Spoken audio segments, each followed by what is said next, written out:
ವಂದನೆಗಳು ವಂದನೆಗಳು. ಹಾಗೂ ಎಲ್ಲರಿಗೂ ನಮ್ಮ ಆತ್ಮೀಯರೆಲ್ಲರಿಗೂ ಹೃತ್ಪೂರ್ವಕ ವಂದನೆಗಳನ್ನ ತಿಳಿಸ್ತಾ ಇದ್ದೀನಿ. ವಂದನೆಗಳು ಸರ್. ವಂದನೆಗಳು. ಓಕೆ, ಎಲ್ಲರೂ ತಲೆ ಬಾಗಿಸಿ ಪ್ರಾರ್ಥನೆ ಮಾಡ್ಕೊಳ್ಳೋಣ. ನಮ್ಮನ್ನು ಬಹಳವಾಗಿ ಪ್ರೀತಿಸುವಂತ ನಮ್ಮ ತಂದೆಯಾದ ದೇವರೇ, ಸರ್ವಶಕ್ತನಾಗಿರುವಂತ ನಮ್ಮ ತಂದೆ, ಸರ್ವೋನ್ನತನೇ,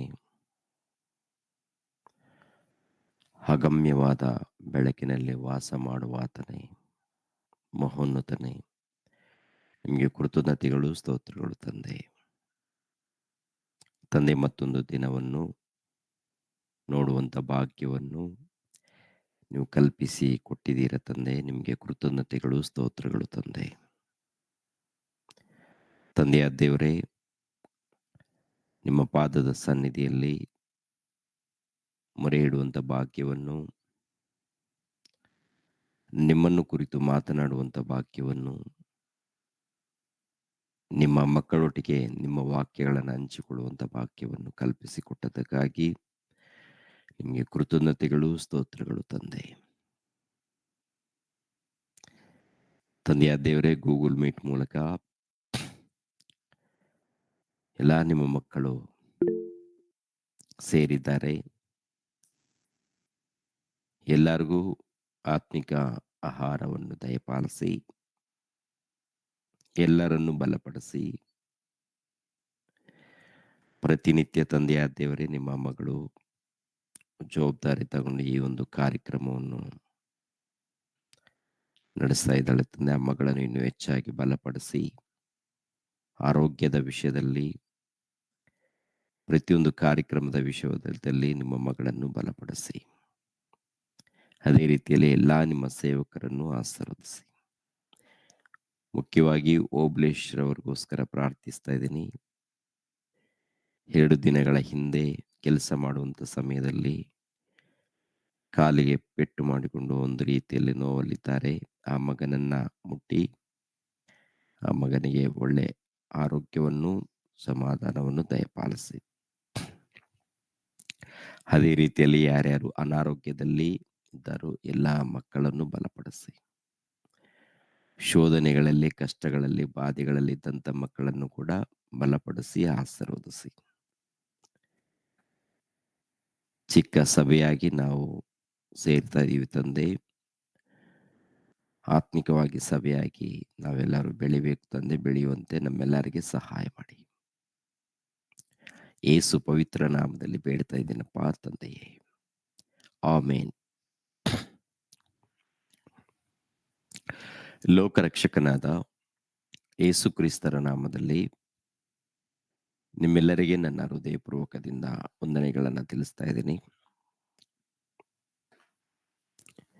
ಸಭೆ ಅದ್ಭುತವಾಗಿ ಪ್ರಕಾಶಿಸಬೇಕಾದರೆ ಈ ಆಜ್ಞೆಗಳನ್ನು ಪಾಲಿಸಿದರೆ ಸಾಕು.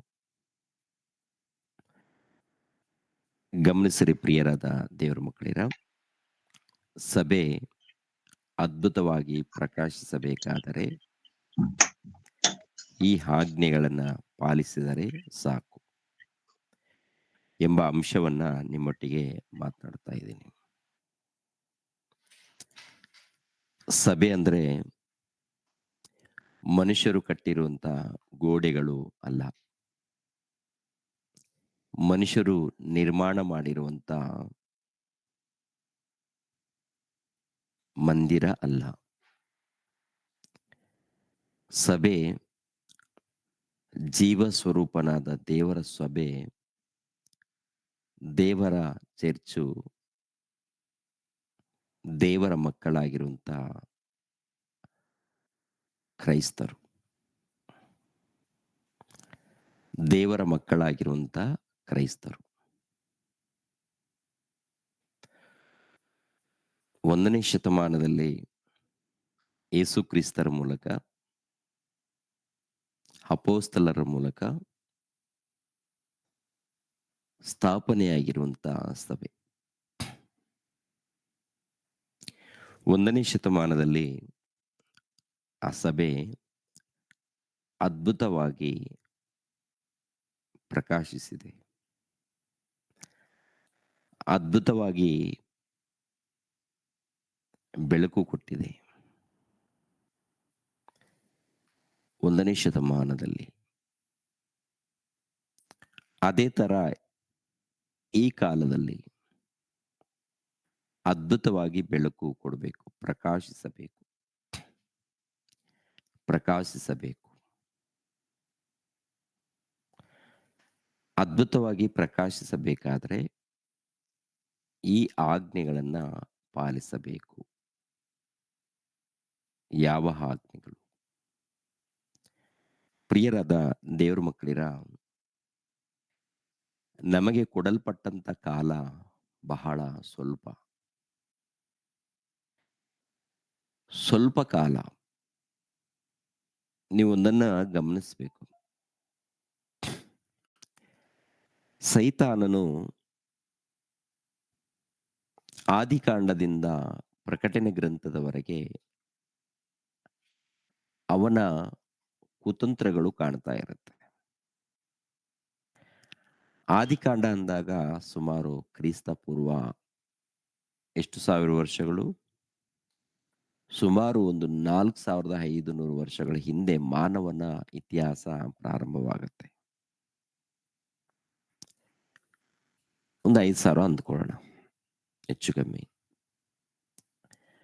ಟೋಟಲ್ ಒಟ್ಟಿಗೆ ಕ್ರಿಸ್ತ ಪೂರ್ವ, ಕ್ರಿಸ್ತ ಶಕ ಸೇರಿದ್ರೆ ಒಂದು 7000 ವರ್ಷಗಳ ಹಿಂದೆ, 7000 ವರ್ಷಗಳ ಇತಿಹಾಸ ಮನುಷ್ಯನು ಈ ಲೋಕಕ್ಕೆ ಬಂದು.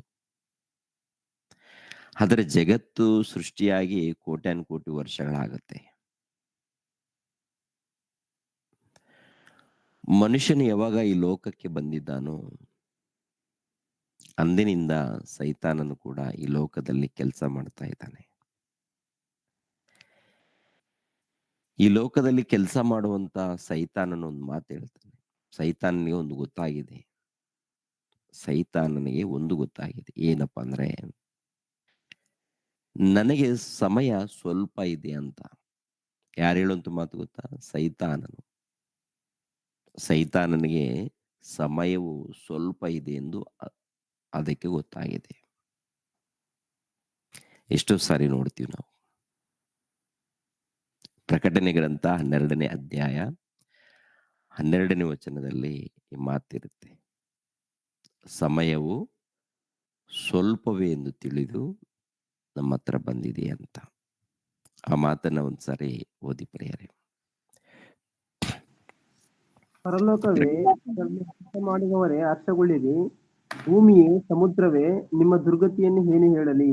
ಸೈತಾನನು ತನಗಿರುವ ಕಾಲವು ಸ್ವಲ್ಪವೆಂದು ತಿಳಿದು ಮಹಾರೌದ್ರವುಳ್ಳವನಾಗಿ ನಿಮ್ಮ ಕಡೆಗೆ ಹಿಡಿದು ಬಂದಿದ್ದಾನೆ ಎಂಬುದಾಗಿ ಸಾಕು ಹೇಳಿತು. ಸಾಕು. ಅಂದ್ರೆ ಅವನಿಗಿರುವಂತ ಸಮಯವು ಬಹಳ ಸ್ವಲ್ಪ. ಎಷ್ಟು ವರ್ಷ ಆಯ್ತು ಅಂತ ನೋಡುವಾಗ ಸುಮಾರು 7000 ವರ್ಷ ಭೂಲೋಕಕ್ಕೆ ಅವನನ್ನ ತಳ್ಳಿತ್ತು. ಭೂಲೋಕಕ್ಕೆ ಅವನು ಬಂದಿದ್ದು. ಅಂದ್ರೆ 7000 ವರ್ಷಗಳು ಆದ್ರೂ ಅವನ ಕಾಲ ಇನ್ನೂ ಮುಗ್ದಿಲ್ವಾ ಅಂತ ನೋಡುವಾಗ ಇನ್ನೂ ಮುಗ್ದಿಲ್ಲ. ಯಾವಾಗ ಮುಗಿಯುತ್ತೆ ಅಂತ ನೋಡುವಾಗ ಯೇಸು ಕ್ರಿಸ್ತರ 2ನೇ ಆಗಮನದವರೆಗೆ ಅವನಿರ್ತಾನೆ. ಯೇಸು ಕ್ರಿಸ್ತರು 2ನೇ ಆಗಮನದಲ್ಲಿ ಬಂದಾಗ, 2ನೇ ಪ್ರತ್ಯಕ್ಷವಾಗಿ ಬಂದಾಗ, ಅವಾಗ ಅವನ ಮರಣ, ಅವನಿಗೆ ನಾಶ. ನಾಶ ಅಂದ್ರೆ ಬೆಂಕಿ ಕೊಂಡವೇ ನಾಶ, ಬೆಂಕಿ ಕೊಂಡಕ್ಕೆ ಹೋಗುವಂಥದ್ದು. ಆದರೆ ಪ್ರಿಯರಾದ ದೇವ್ರ ಮಕ್ಕಳೇ ಗಮನಿಸ್ಬೇಕು, ಇಷ್ಟು ವರ್ಷಗಳು ಭೂಮಿ ಮೇಲೆ ಇದ್ದಾಗ ಅವನು ಹೇಳುವಂಥದ್ದು ಏನಪ್ಪಾ ಅಂದ್ರೆ, ಸಮಯವು ಸ್ವಲ್ಪ ಅಂತ ಅವನಿಗೆ. ನಮ್ಗೆ ಎಷ್ಟಿದೆ? ನಮಗೆ ಎಷ್ಟು ಕಾಲ ಇದೆ? ಜಾಸ್ತಿ ಇದೆಯಾ ಸ್ವಲ್ಪ ಇದೆಯಾ ಅಂತ ನೋಡುವಾಗ 60 ವರ್ಷ 70 ವರ್ಷ, ಹೆಚ್ಚಂದ್ರೆ ಒಂದು 80 90. ಇನ್ನು ಆಮೇಲೆ ಇರುವಂತ ದಿನಗಳು ನೋಡುವಾಗ ಮಹಾವೃದ್ಧರ ಕಾಲದಲ್ಲಿ ಇದ್ರೂ ಕೂಡ ಏನಿದ್ದೀವಿ?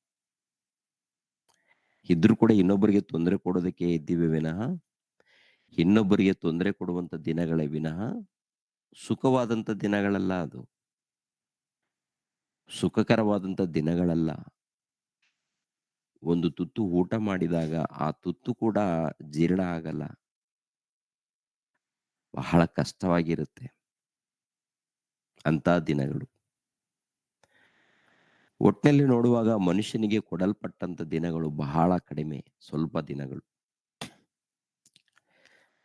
ಈ ಸ್ವಲ್ಪ ದಿನಗಳಲ್ಲಿ ಮಾಡಬೇಕಾದಂತ ಕೆಲಸವನ್ನು ಬಿಟ್ಟು ಮಾಡಬಾರದ ಕೆಲಸವನ್ನು ಮನುಷ್ಯನು ಮಾಡ್ತಾ ಇದ್ದಾನೆ. ಮನುಷ್ಯ ಟೋಟಲ್ ಪ್ರಪಂಚದಲ್ಲಿ. ಈ ಪ್ರಪಂಚ ಅಂಧಕಾರದಲ್ಲಿದೆ. ಒಂದು ಕಾಲದಲ್ಲಿ ನೀವಾಗಿರ್ಬೋದು, ನಾನಾಗಿರ್ಬೋದು, ಅಂಧಕಾರದ ದೊರೆತನದಲ್ಲಿ ನಾವೆಲ್ಲರಿದ್ದೀವಿ. ಕತ್ತಲೆಯಲ್ಲಿ ಇದ್ದೀವಿ. ಕತ್ತಲೆಯಲ್ಲಿ ಇದ್ದಂತ ನಮ್ಮನ್ನ ತನ್ನ ಆಶ್ಚರ್ಯಕರವಾದ ಬೆಳಕಿನಲ್ಲಿ ಪ್ರಭು ಸೇರಿಸ್ಕೊಂಡಿದ್ದಾನೆ. ಯಾವಾಗ ಸೇರಿಸಿಕೊಳ್ತಾನಂತ ನೋಡುವಾಗ, ಯಾವಾಗ ನಾವು ನಮ್ಮ ಮನಸ್ಸಿನಲ್ಲಿ ದೇವರಿಗೆ ಸ್ಥಾನ ಕೊಟ್ಟಾಗ, ನಮ್ಮ ಪಾಪಗಳನ್ನು ಒಪ್ಪಿಕೊಂಡು ದೀಕ್ಷೆ ಸ್ಥಾನ ಪಡೆದುಕೊಂಡಾಗ, ತನ್ನ ಮಕ್ಕಳು ಎಂದು ನಮ್ಮನ್ನ ಸ್ವೀಕರಿಸುವಂಥದ್ದು ನೋಡುತ್ತೀವಿ. ನಮ್ಮನ್ನು ತನ್ನ ಮಕ್ಕಳು ಎಂದು ಅಂಗೀಕರಿಸುವಂಥದ್ದು, ಸ್ವೀಕರಿಸುವಂಥದ್ದು. ಪ್ರಿಯರಾದ ದೇವರ ಮಕ್ಕಳಿರ ಗಮನಿಸ್ರಿ, ತನ್ನ ಮಕ್ಕಳನ್ನಾಗಿ ನಮ್ಮನ್ನು ಸ್ವೀಕರಿಸಿದ ಮೇಲೆ ಈ ಜಗತ್ತಿನಲ್ಲಿ ಅದ್ಭುತವಾಗಿ ನಾವು ಪ್ರಕಾಶಿಸಬೇಕು. ಅದ್ಭುತವಾಗಿ ಬೆಳಕು ಕೊಡಬೇಕು. ದೇವರ ಮಕ್ಕಳೇ ಅದ್ಭುತವಾಗಿ ಕಾಣಬೇಕು. ಕ್ರೈಸ್ತರು ಅಂದ್ರೆ ಕ್ರೈಸ್ತರು ಅಂದ್ರೆ ಸಮಾಧಾನದ ಪ್ರಿಯರು, ಶಾಂತಿ ಪ್ರಿಯರು,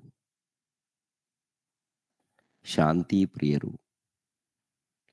ಕ್ರೈಸ್ತರು ಅಂದ್ರೆ ಮಾರ್ಗ ತೋರಿಸುವವರು, ಲೋಕಕ್ಕೆ ಮಾರ್ಗದರ್ಶಿಗಳು. ಕ್ರೈಸ್ತರಂದ್ರೆ ದೇವರ ಸ್ವರೂಪವನ್ನ ತೋರಿಸುವವರು. ಕ್ರೈಸ್ತರು ಅಂದ್ರೆ ದೇವರ ಪ್ರೀತಿಯನ್ನ ಸಾರುವವರು. ದೇವರ ಗುಣಗಳನ್ನ ಧರಿಸಿಕೊಂಡು, ಯೇಸು ಕ್ರಿಸ್ತನನ್ನ ಧರಿಸಿಕೊಂಡು ಈ ಲೋಕದಲ್ಲಿ ಉನ್ನತರಾಗಿ ಕಾಣುವವರು. ಆದರೆ ಹೇಗೆ ಇದ್ದಾರೆ ಕ್ರೈಸ್ತರು?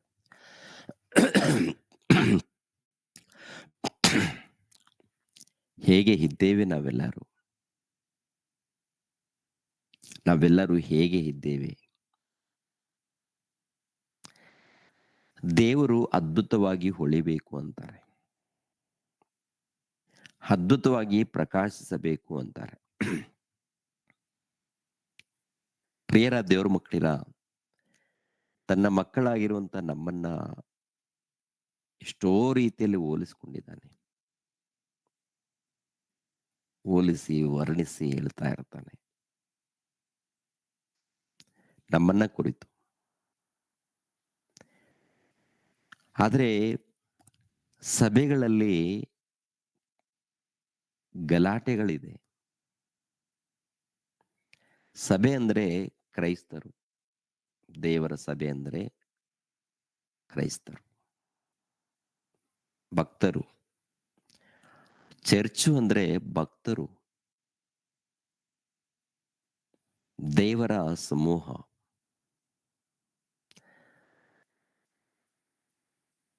ಪ್ರಿಯರಾದ ದೇವರ ಮಕ್ಕಳಿರ, ಆಲೋಚನೆ ಮಾಡಿ. ಕೆಲವು ಪ್ರಾಂತಗಳಲ್ಲಿ ನೋಡುವಾಗ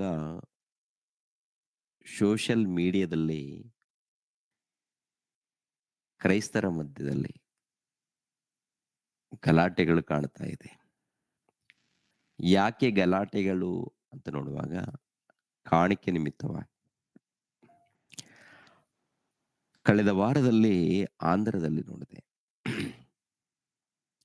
ಕಾಣಿಕೆ ನಿಮಿತ್ತವಾಗಿ ಚರ್ಚಿನಲ್ಲೇ ದೊಡ್ಡ ಗಲಾಟೆಗಳು ದೇವರ ಮಕ್ಕಳ ಮಧ್ಯದಲ್ಲಿ. ಅದೇ ಪ್ರಕಾರ ಕರ್ನಾಟಕದಲ್ಲಿ ಶಿವಮೊಗ್ಗ ಜಿಲ್ಲೆಯಲ್ಲಿ ಕೂಡ ನೋಡಿದ್ದೇವೆ. ಕಳೆದ ಒಂದೆರಡು 3 ದಿನಗಳ ಹಿಂದೆ ಮಾಧ್ಯಮದವರು ತೋರಿಸುವಂಥದ್ದು. ಅದೇ ಪ್ರಕಾರ ಕೆಲವು ಪ್ರಾಂತದಲ್ಲಿ ಹೊರಗಡೆ ಬರ್ತಾ ಇದೆ. ಇನ್ನು ಕೆಲವು ಪ್ರಾಂತಗಳಲ್ಲಿ ಹೊರಗಡೆ ಬರ್ತಾ ಇಲ್ಲ. ಅಲ್ಲಲ್ಲೇ ಅಡ್ಜಸ್ಟ್ ಆಗ್ತಾ ಇದೆ. ಅಂದರೆ ನಾವೆಲ್ಲರೂ ಎಲ್ಲರೂ ನಿಜವಾಗ್ಲೂ ಹೊಳಿತಾ ಇದೀವಾ? ಪ್ರಕಾಶಿಸ್ತಾ ಇದೀವಾ? ಅಥವಾ ಅಂಧಕಾರದಲ್ಲಿದ್ದೀವಾ? ಪ್ರಕಾಶಿಸಬೇಕಾದ್ರೆ ಈ ಆಜ್ಞೆಗಳನ್ನ ಪಾಲಿಸಿದರೆ ಸಾಕು ಎಂಬ ಅಂಶ. ಅಂದ್ರೆ ಅರ್ಥ ಯಾವ ಆಜ್ಞೆಗಳು? ಪಾಲಿಸಿದರೆ ಅದ್ಭುತವಾಗಿ ಪ್ರಕಾಶಿಸುತ್ತಾ, ಅದ್ಭುತವಾಗಿ ಬೆಳಗುತ್ತಾ ಸಭೆ? ವರ್ಷಕ್ಕೊಂದ್ಸಾರಿ ನಾವು ಕಟ್ಟಿಕೊಂಡಂತ ಮಂದಿರವನ್ನ ಅಲಂಕರಣ ಮಾಡ್ತೀವಿ. ಅಲಂಕಾರ ಮಾಡುವಂಥದ್ದು. ಅದಲ್ಲ. ನಾವು ಅಂದ್ರೆ ದೇವರ ಮಕ್ಕಳಾಗಿರುವಂತ ನಾವು ಅಲಂಕರಿಸ್ಕೋಬೇಕು. ಪ್ರೀತಿ ಎಂಬ ಆಭರಣದಿಂದ, ನಂಬಿಕೆ ಎಂಬ ಆಭರಣದಿಂದ, ಭಕ್ತಿ, ನೀತಿ ಇವೆಲ್ಲವನ್ನ ಧರಿಸಿಕೊಳ್ಬೇಕು. ಧರಿಸಿಕೊಂಡು ಹೊಳಿಬೇಕು ಅದ್ಭುತವಾಗಿ. ಹಾಗೆ ಹೊಳೆದಾಗ ಅವರನ್ನು ಕುರಿತು ಹೇಳ್ತಾರೆ. ಹೊಳಿಬೇಕಾದ್ರೆ, ಪ್ರಕಾಶಿಸಬೇಕಾದ್ರೆ ಈ ಆಜ್ಞೆಗಳನ್ನ ಪಾಲಿಸಬೇಕು. ಏನು ಆಜ್ಞೆಗಳು? ನಾವು ಎಷ್ಟೋ ಸಾರಿ ನೋಡಿದ್ದೇವೆ. ಎಷ್ಟೋ ಸಾರಿ.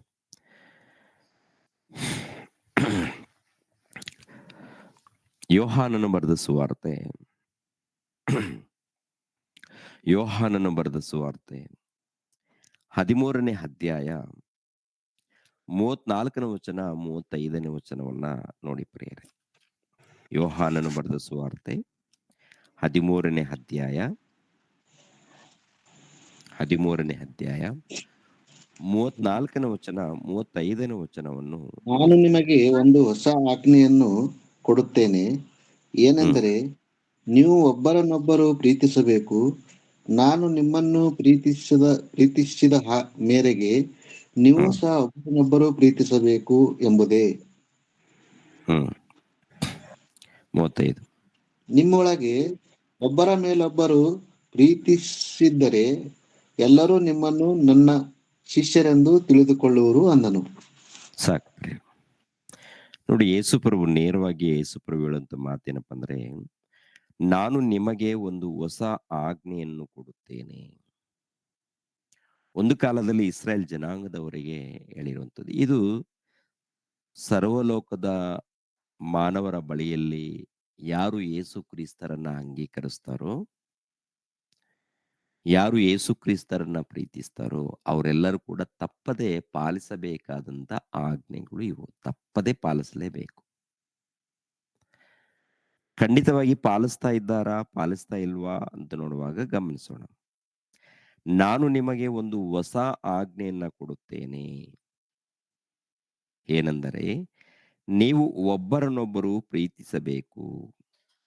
ನಾನು ನಿಮ್ಮನ್ನು ಪ್ರೀತಿಸಿದ ಮೇರೆಗೆ ನೀವು ಸಹ ಒಬ್ಬರನ್ನೊಬ್ಬರು ಪ್ರೀತಿಸಬೇಕು ಎಂಬುದೇ. ನಾನು ನಿಮ್ಮನ್ನ ಪ್ರೀತಿಸಿದ್ದೀನಿ. ಅಂದ್ರೆ ಯೇಸು ಪ್ರಭು ಪ್ರೀತಿಸಿದಾರಲ್ಲ, ಹೇಗೆ ಪ್ರೀತಿಸಿದ್ದಾರೆ? ಕ್ರಿಯೆ ತೋರಿಸಿದ್ದಾರೆ. ಅಂದ್ರೆ ಯೇಸು ಪ್ರಭು ನಮ್ಮೆಲ್ಲರನ್ನ ಪ್ರೀತಿಸಿದ್ದಾರೆ. ನೋಡಿ ಏನ್ ಮಾಡಿದ್ದಾರೆ ಪ್ರೀತಿಸಿ ಅಂತ ನೋಡುವಾಗ, ತಮ್ಮ ಬದುಕನ್ನು, ತಮ್ಮ ಯವ್ವನ ಕಾಲದ ಜೀವಿತವನ್ನ ಸಮರ್ಪಣೆ ಮಾಡಿಕೊಂಡಿದ್ದಾರೆ. ಪ್ರೀತಿಸಿದ್ದಾರೆ ಅಂದ್ರೆ ಸಮರ್ಪಣೆ ಆಗಿದೆ, ತ್ಯಾಗ ಮಾಡಿದ್ದಾರೆ, ತಮ್ಮ ಬದುಕನ್ನ ತ್ಯಾಗ ಮಾಡಿದ್ದಾರೆ. ಅಂದ್ರೆ ಆ ಜೀವಿತ ಕಾಲದಲ್ಲಿ ತಮ್ಮ ಸುಖದಗೋಸ್ಕರ ಅವರು ಬದುಕಿಲ್ಲ. ಯೇಸು ಪ್ರಭು ತಮ್ಮ ಸುಖದಗೋಸ್ಕರ, ತಮ್ಮ ಸಂತೋಷದಗೋಸ್ಕರ ಬದುಕಿಲ್ಲ. ದೇವರ ಮಕ್ಕಳಾಗಿರುವಂತ ನಮ್ಮನ್ನ ಕಾಪಾಡೋದಕ್ಕೆ ರಾತ್ರಿ ಹಗಲು ಪ್ರಯಾಸ ಪಟ್ಟಿದ್ದಾರೆ. ಪ್ರಾರ್ಥನೆ ಮಾಡ್ಬೇಕಂದ್ರು ನಮಗೋಸ್ಕರ, ವಿಜ್ಞಾಪನೆ ನಮಗೋಸ್ಕರ, ಬೋಧನೆ ನಮಗೋಸ್ಕರ, ಸೇವೆ, ಕೊನೆಯದಾಗಿ ಪ್ರಾಣತ್ಯಾಗ ನಮ್ಮೆಲ್ಲರಿಗೋಸ್ಕರ. ನಮ್ಮೆಲ್ಲರನ್ನೂ ಉತ್ತಮರಾಗಿ, ಸರ್ವೋತ್ತಮರಾಗಿ ದೇವರ ಸನ್ನಿಧಿಯಲ್ಲಿ ನಿಲ್ಲಿಸಬೇಕು, ಪರಿಶುದ್ಧರನ್ನಾಗಿ ಮಾಡಿ ನಿಲ್ಲಿಸಬೇಕು ಎಂಬುವಂತ ಉದ್ದೇಶದಿಂದ ಅವರು ಬಲಿಯಾಗಿರುವಂಥದ್ದು. ತಮ್ಮ ಬದುಕನ್ನು ಬಲಿ ಮಾಡಿಕೊಂಡಿರುವಂಥದ್ದು, ಅರ್ಪಿಸಿಕೊಂಡಿರುವಂಥದ್ದು. ಏನಿದೆ ಅಂತ ನೋಡುವಾಗ ಪ್ರೀತಿ ಇದೆ. ಅವರಲ್ಲಿ ಪ್ರೀತಿ ಇದೆ. ನಾನು ನಿಮ್ಮನ್ನು ಪ್ರೀತಿಸಿರುವ ಪ್ರಕಾರ ನೀವು ಕೂಡ ಏನ್ ಮಾಡ್ತೀರಾ? ಪ್ರೀತಿಸಬೇಕು. ಒಬ್ಬರನ್ನೊಬ್ಬರು ಪ್ರೀತಿಸ್ಕೊಳ್ಬೇಕು. ಒಬ್ಬರನ್ನೊಬ್ಬರು ಪ್ರೀತಿಸ್ಕೊಳ್ಬೇಕು. ನಾವು ಏನ್ ಮಾಡ್ತೀವಿ ಅಂತ ನೋಡುವಾಗ ನಮ್ಮನ್ನ ನಾವು ಪ್ರೀತಿಸ್ಕೊಳ್ತೀವಿ. ನಾವು ಏನ್ ಮಾಡ್ತೀವಿ ಅಂತ ನೋಡುವಾಗ ನಮ್ಮನ್ನ ನಾವು ಪ್ರೀತಿಸ್ಕೊಳ್ತೀವಿ.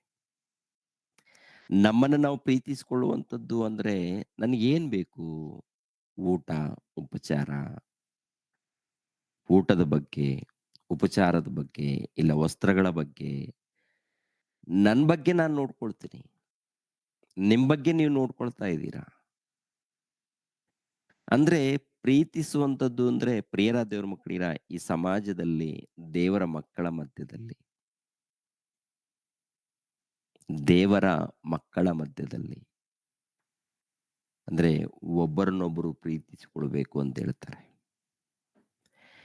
ಈ ಮಾತುಗಳನ್ನ ಕೆಲವರು ಅರ್ಥ ಮಾಡಿಕೊಳ್ಳದೆ ಇದ್ದಂತ ಯುವಕರು ಯುವಕರು ಎಂತ ಆಲೋಚನೆದಲ್ಲಿದ್ದಾರಂತ ನೋಡುವಾಗ ದೇವರ ಪ್ರೀತಿಯನ್ನ ಪಕ್ಕಕ್ಕಿಟ್ಟು ಇವ್ರ ಮಧ್ಯದಲ್ಲಿ ಕಾಮ ಪ್ರೀತಿ ಸ್ಟಾರ್ಟ್ ಆಗಿರುತ್ತೆ ರೀ ಯವ್ವನ ಕಾಲದಲ್ಲಿ. ದೇವರ ಪ್ರೀತಿ ಪಕ್ಕಕ್ಕಿಡ್ತಾರೆ. ಕಾಮಕ್ಕೆ ಸಂಬಂಧಪಟ್ಟಂತ ಪ್ರೀತಿ ಸ್ಟಾರ್ಟ್ ಮಾಡ್ಕೊಂಡಿರ್ತಾರೆ. ಪ್ರಿಯರ ದೇವ್ರ ಮಕ್ಕಳಿರ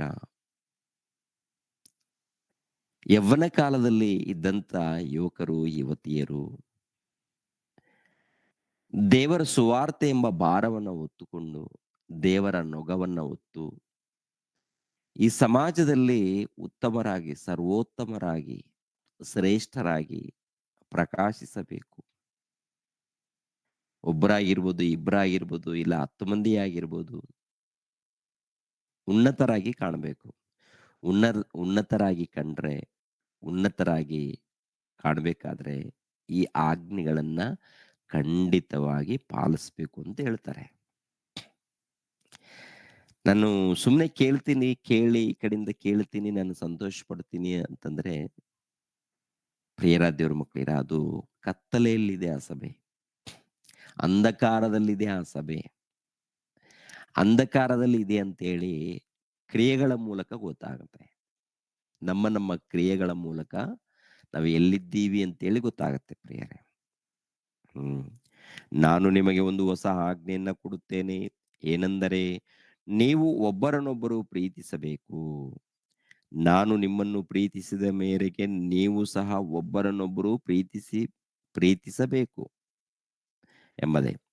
ನಿಮ್ಮೊಳಗೆ ಏನ್ರಿ ನಿಮ್ಮೊಳಗೆ ಒಬ್ಬರ ಮೇಲೊಬ್ಬರು ನಿಮ್ಮೊಳಗೆ ಒಬ್ಬರ ಮೇಲೊಬ್ಬರಿಗೆ ಪ್ರೀತಿ ಇದ್ದರೆ ಎಲ್ಲರೂ ನಿಮ್ಮನ್ನು ನನ್ನ ಶಿಷ್ಯರೆಂದು ತಿಳಿದುಕೊಳ್ಳುವರು. ಎಲ್ಲರೂ ನಿಮ್ಮನ್ನ ನನ್ನ ಶಿಷ್ಯರು.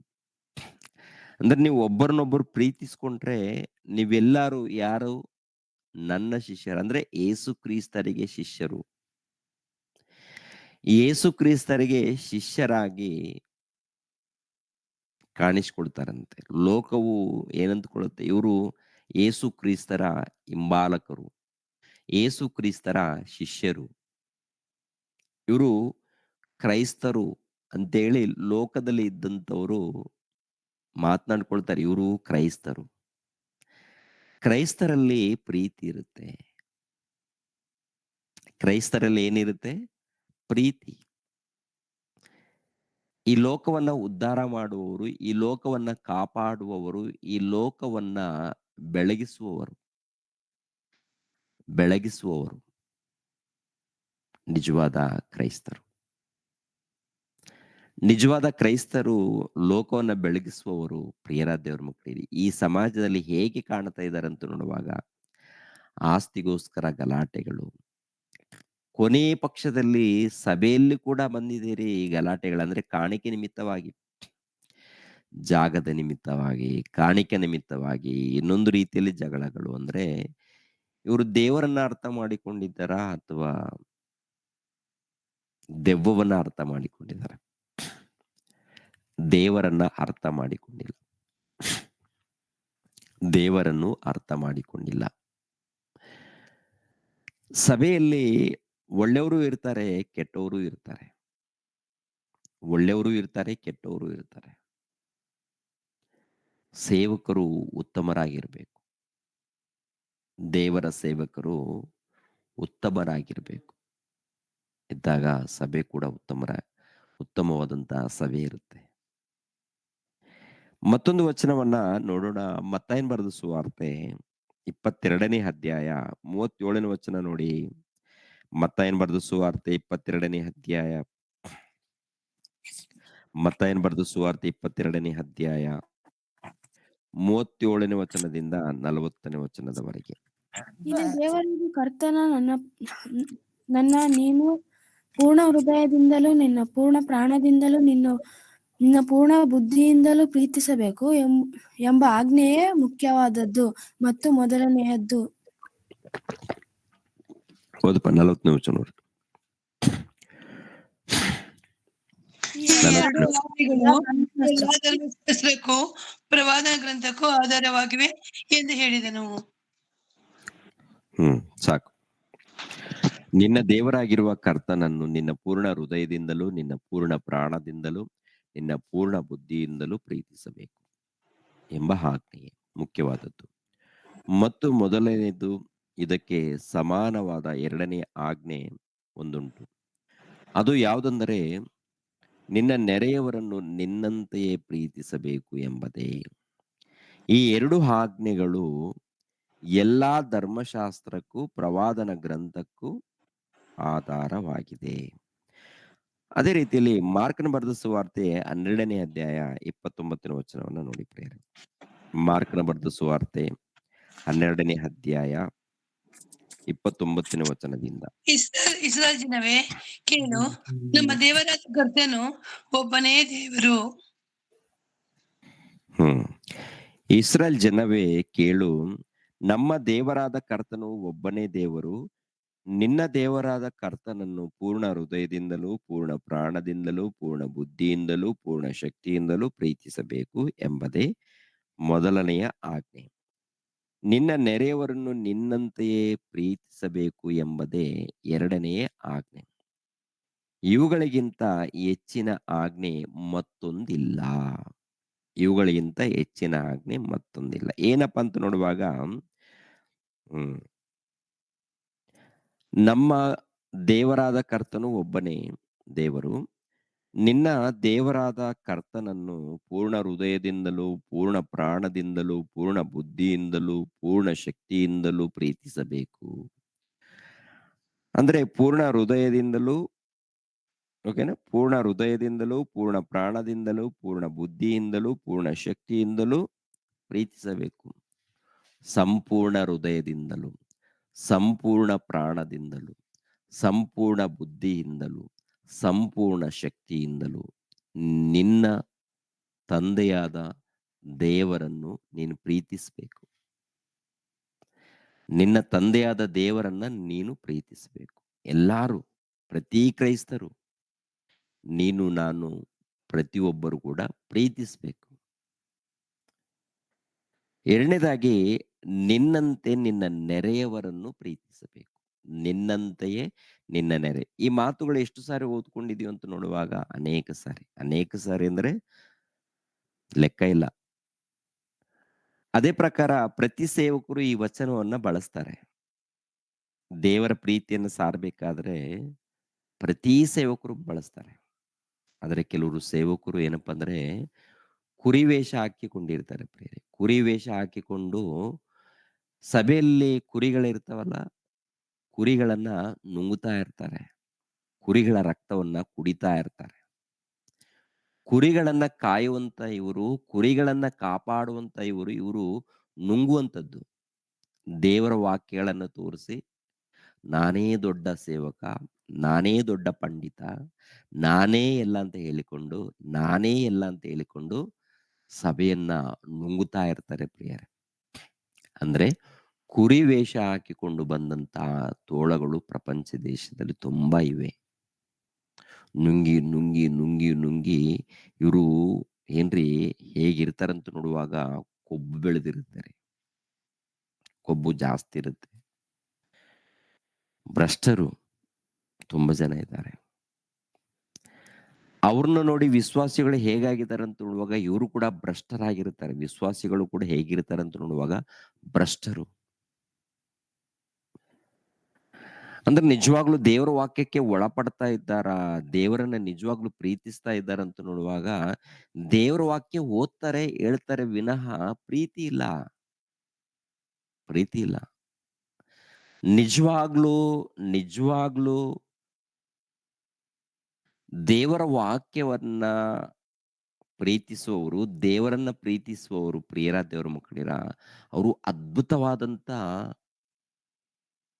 ಭಕ್ತರು. ಶ್ರೇಷ್ಠವಾದಂತ ಭಕ್ತರವರು. ಅವರಲ್ಲಿ ಕಪಟ ಇರಲ್ಲ, ಅವರಲ್ಲಿ ಮೋಸ ಇರಲ್ಲ, ಅವರಲ್ಲಿ ವ್ಯಾಮೋಹ ಇರಲ್ಲ. ಆ ಭಕ್ತರೆಲ್ಲರೂ ಕೂಡ ಬೈಬಲಲ್ಲಿ ಇದ್ದಾರೆ. ಭಕ್ತರು ಬೈಬಲಲ್ಲಿ ಕಾಣ್ತಾ ಇದ್ದಾರೆ. ಅಂದ್ರೆ ಒಂದು ಕಾಲದಲ್ಲಿ ಅವರು ಈ ಲೋಕದಲ್ಲಿ ನಿವಾಸ ಮಾಡಿದವರು. ಈ ಲೋಕದಲ್ಲಿ ನಿವಾಸ ಮಾಡಿದವರು. ಈಗಿನ ಕಾಲದಲ್ಲಿ ಭಕ್ತರು ಎಲ್ಲೋ ಒಂದು ಕಡೆ ಇರ್ತಾರೆ. ಒಳ್ಳೆ ಭಕ್ತರು, ಶ್ರೇಷ್ಠವಾದವರು. ಅವರಲ್ಲಿ ಪ್ರೀತಿ ಇರುತ್ತೆ ರೀ. ಪ್ರೀತಿ ಇರುತ್ತೆ. ಸಂಪೂರ್ಣ ಹೃದಯದಿಂದಲೂ, ಸಂಪೂರ್ಣ ಪ್ರಾಣದಿಂದಲೂ, ಸಂಪೂರ್ಣ ಬುದ್ಧಿಯಿಂದಲೂ, ಸಂಪೂರ್ಣ ಶಕ್ತಿಯಿಂದಲೂ ಪ್ರೀತಿಸಬೇಕು ಅಂತಾರೆ. ಅಂದ್ರೆ ಅರ್ಥ ಏನಪ್ಪಾ ಅಂತ ನೋಡುವಾಗ ಕಣ ಕಣಗಳಲ್ಲಿ ನಿನಗೆ ಜನ್ಮ ಕೊಟ್ಟಂತ ಆ ದೇವರ ಮನಸ್ಸು ಅರ್ಥ ಮಾಡಿಕೊಂಡು ದೇವರ ಒಂದು ವಾಕ್ಯಗಳು ತುಂಬಿರ್ಬೇಕು. ದೇವ್ರು ತುಂಬಿರ್ಬೇಕು. ಕಣ ಕಣಗಳಲ್ಲಿ ದೇವ್ರು ಇರ್ಬೇಕು. ನರ ನರಗಳಲ್ಲಿ ದೇವ್ರು ತುಂಬಿರ್ಬೇಕು. ಹೃದಯದಲ್ಲಿ ಸಂಪೂರ್ಣ ದೇವ್ರು ಇರ್ಬೇಕು ಪ್ರಿಯರೇ.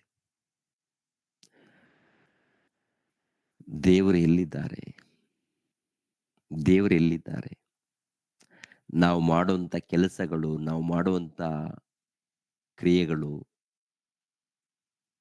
ಮಾತುಗಳು, ಪ್ರವರ್ತನೆ, ನಮ್ಮ ನಡವಳಿಕೆ ಇದು ಹೇಳುತ್ತೆ ನಮ್ಮಲ್ಲಿ ದೇವರು ಇಲ್ಲ ಅಂತ. ನಮ್ಮಲ್ಲಿ ದೇವರು ಇಲ್ಲ ಅಂತ. ಪ್ರಿಯರ ದೇವ್ರ ಮಕ್ಕಳಿರ,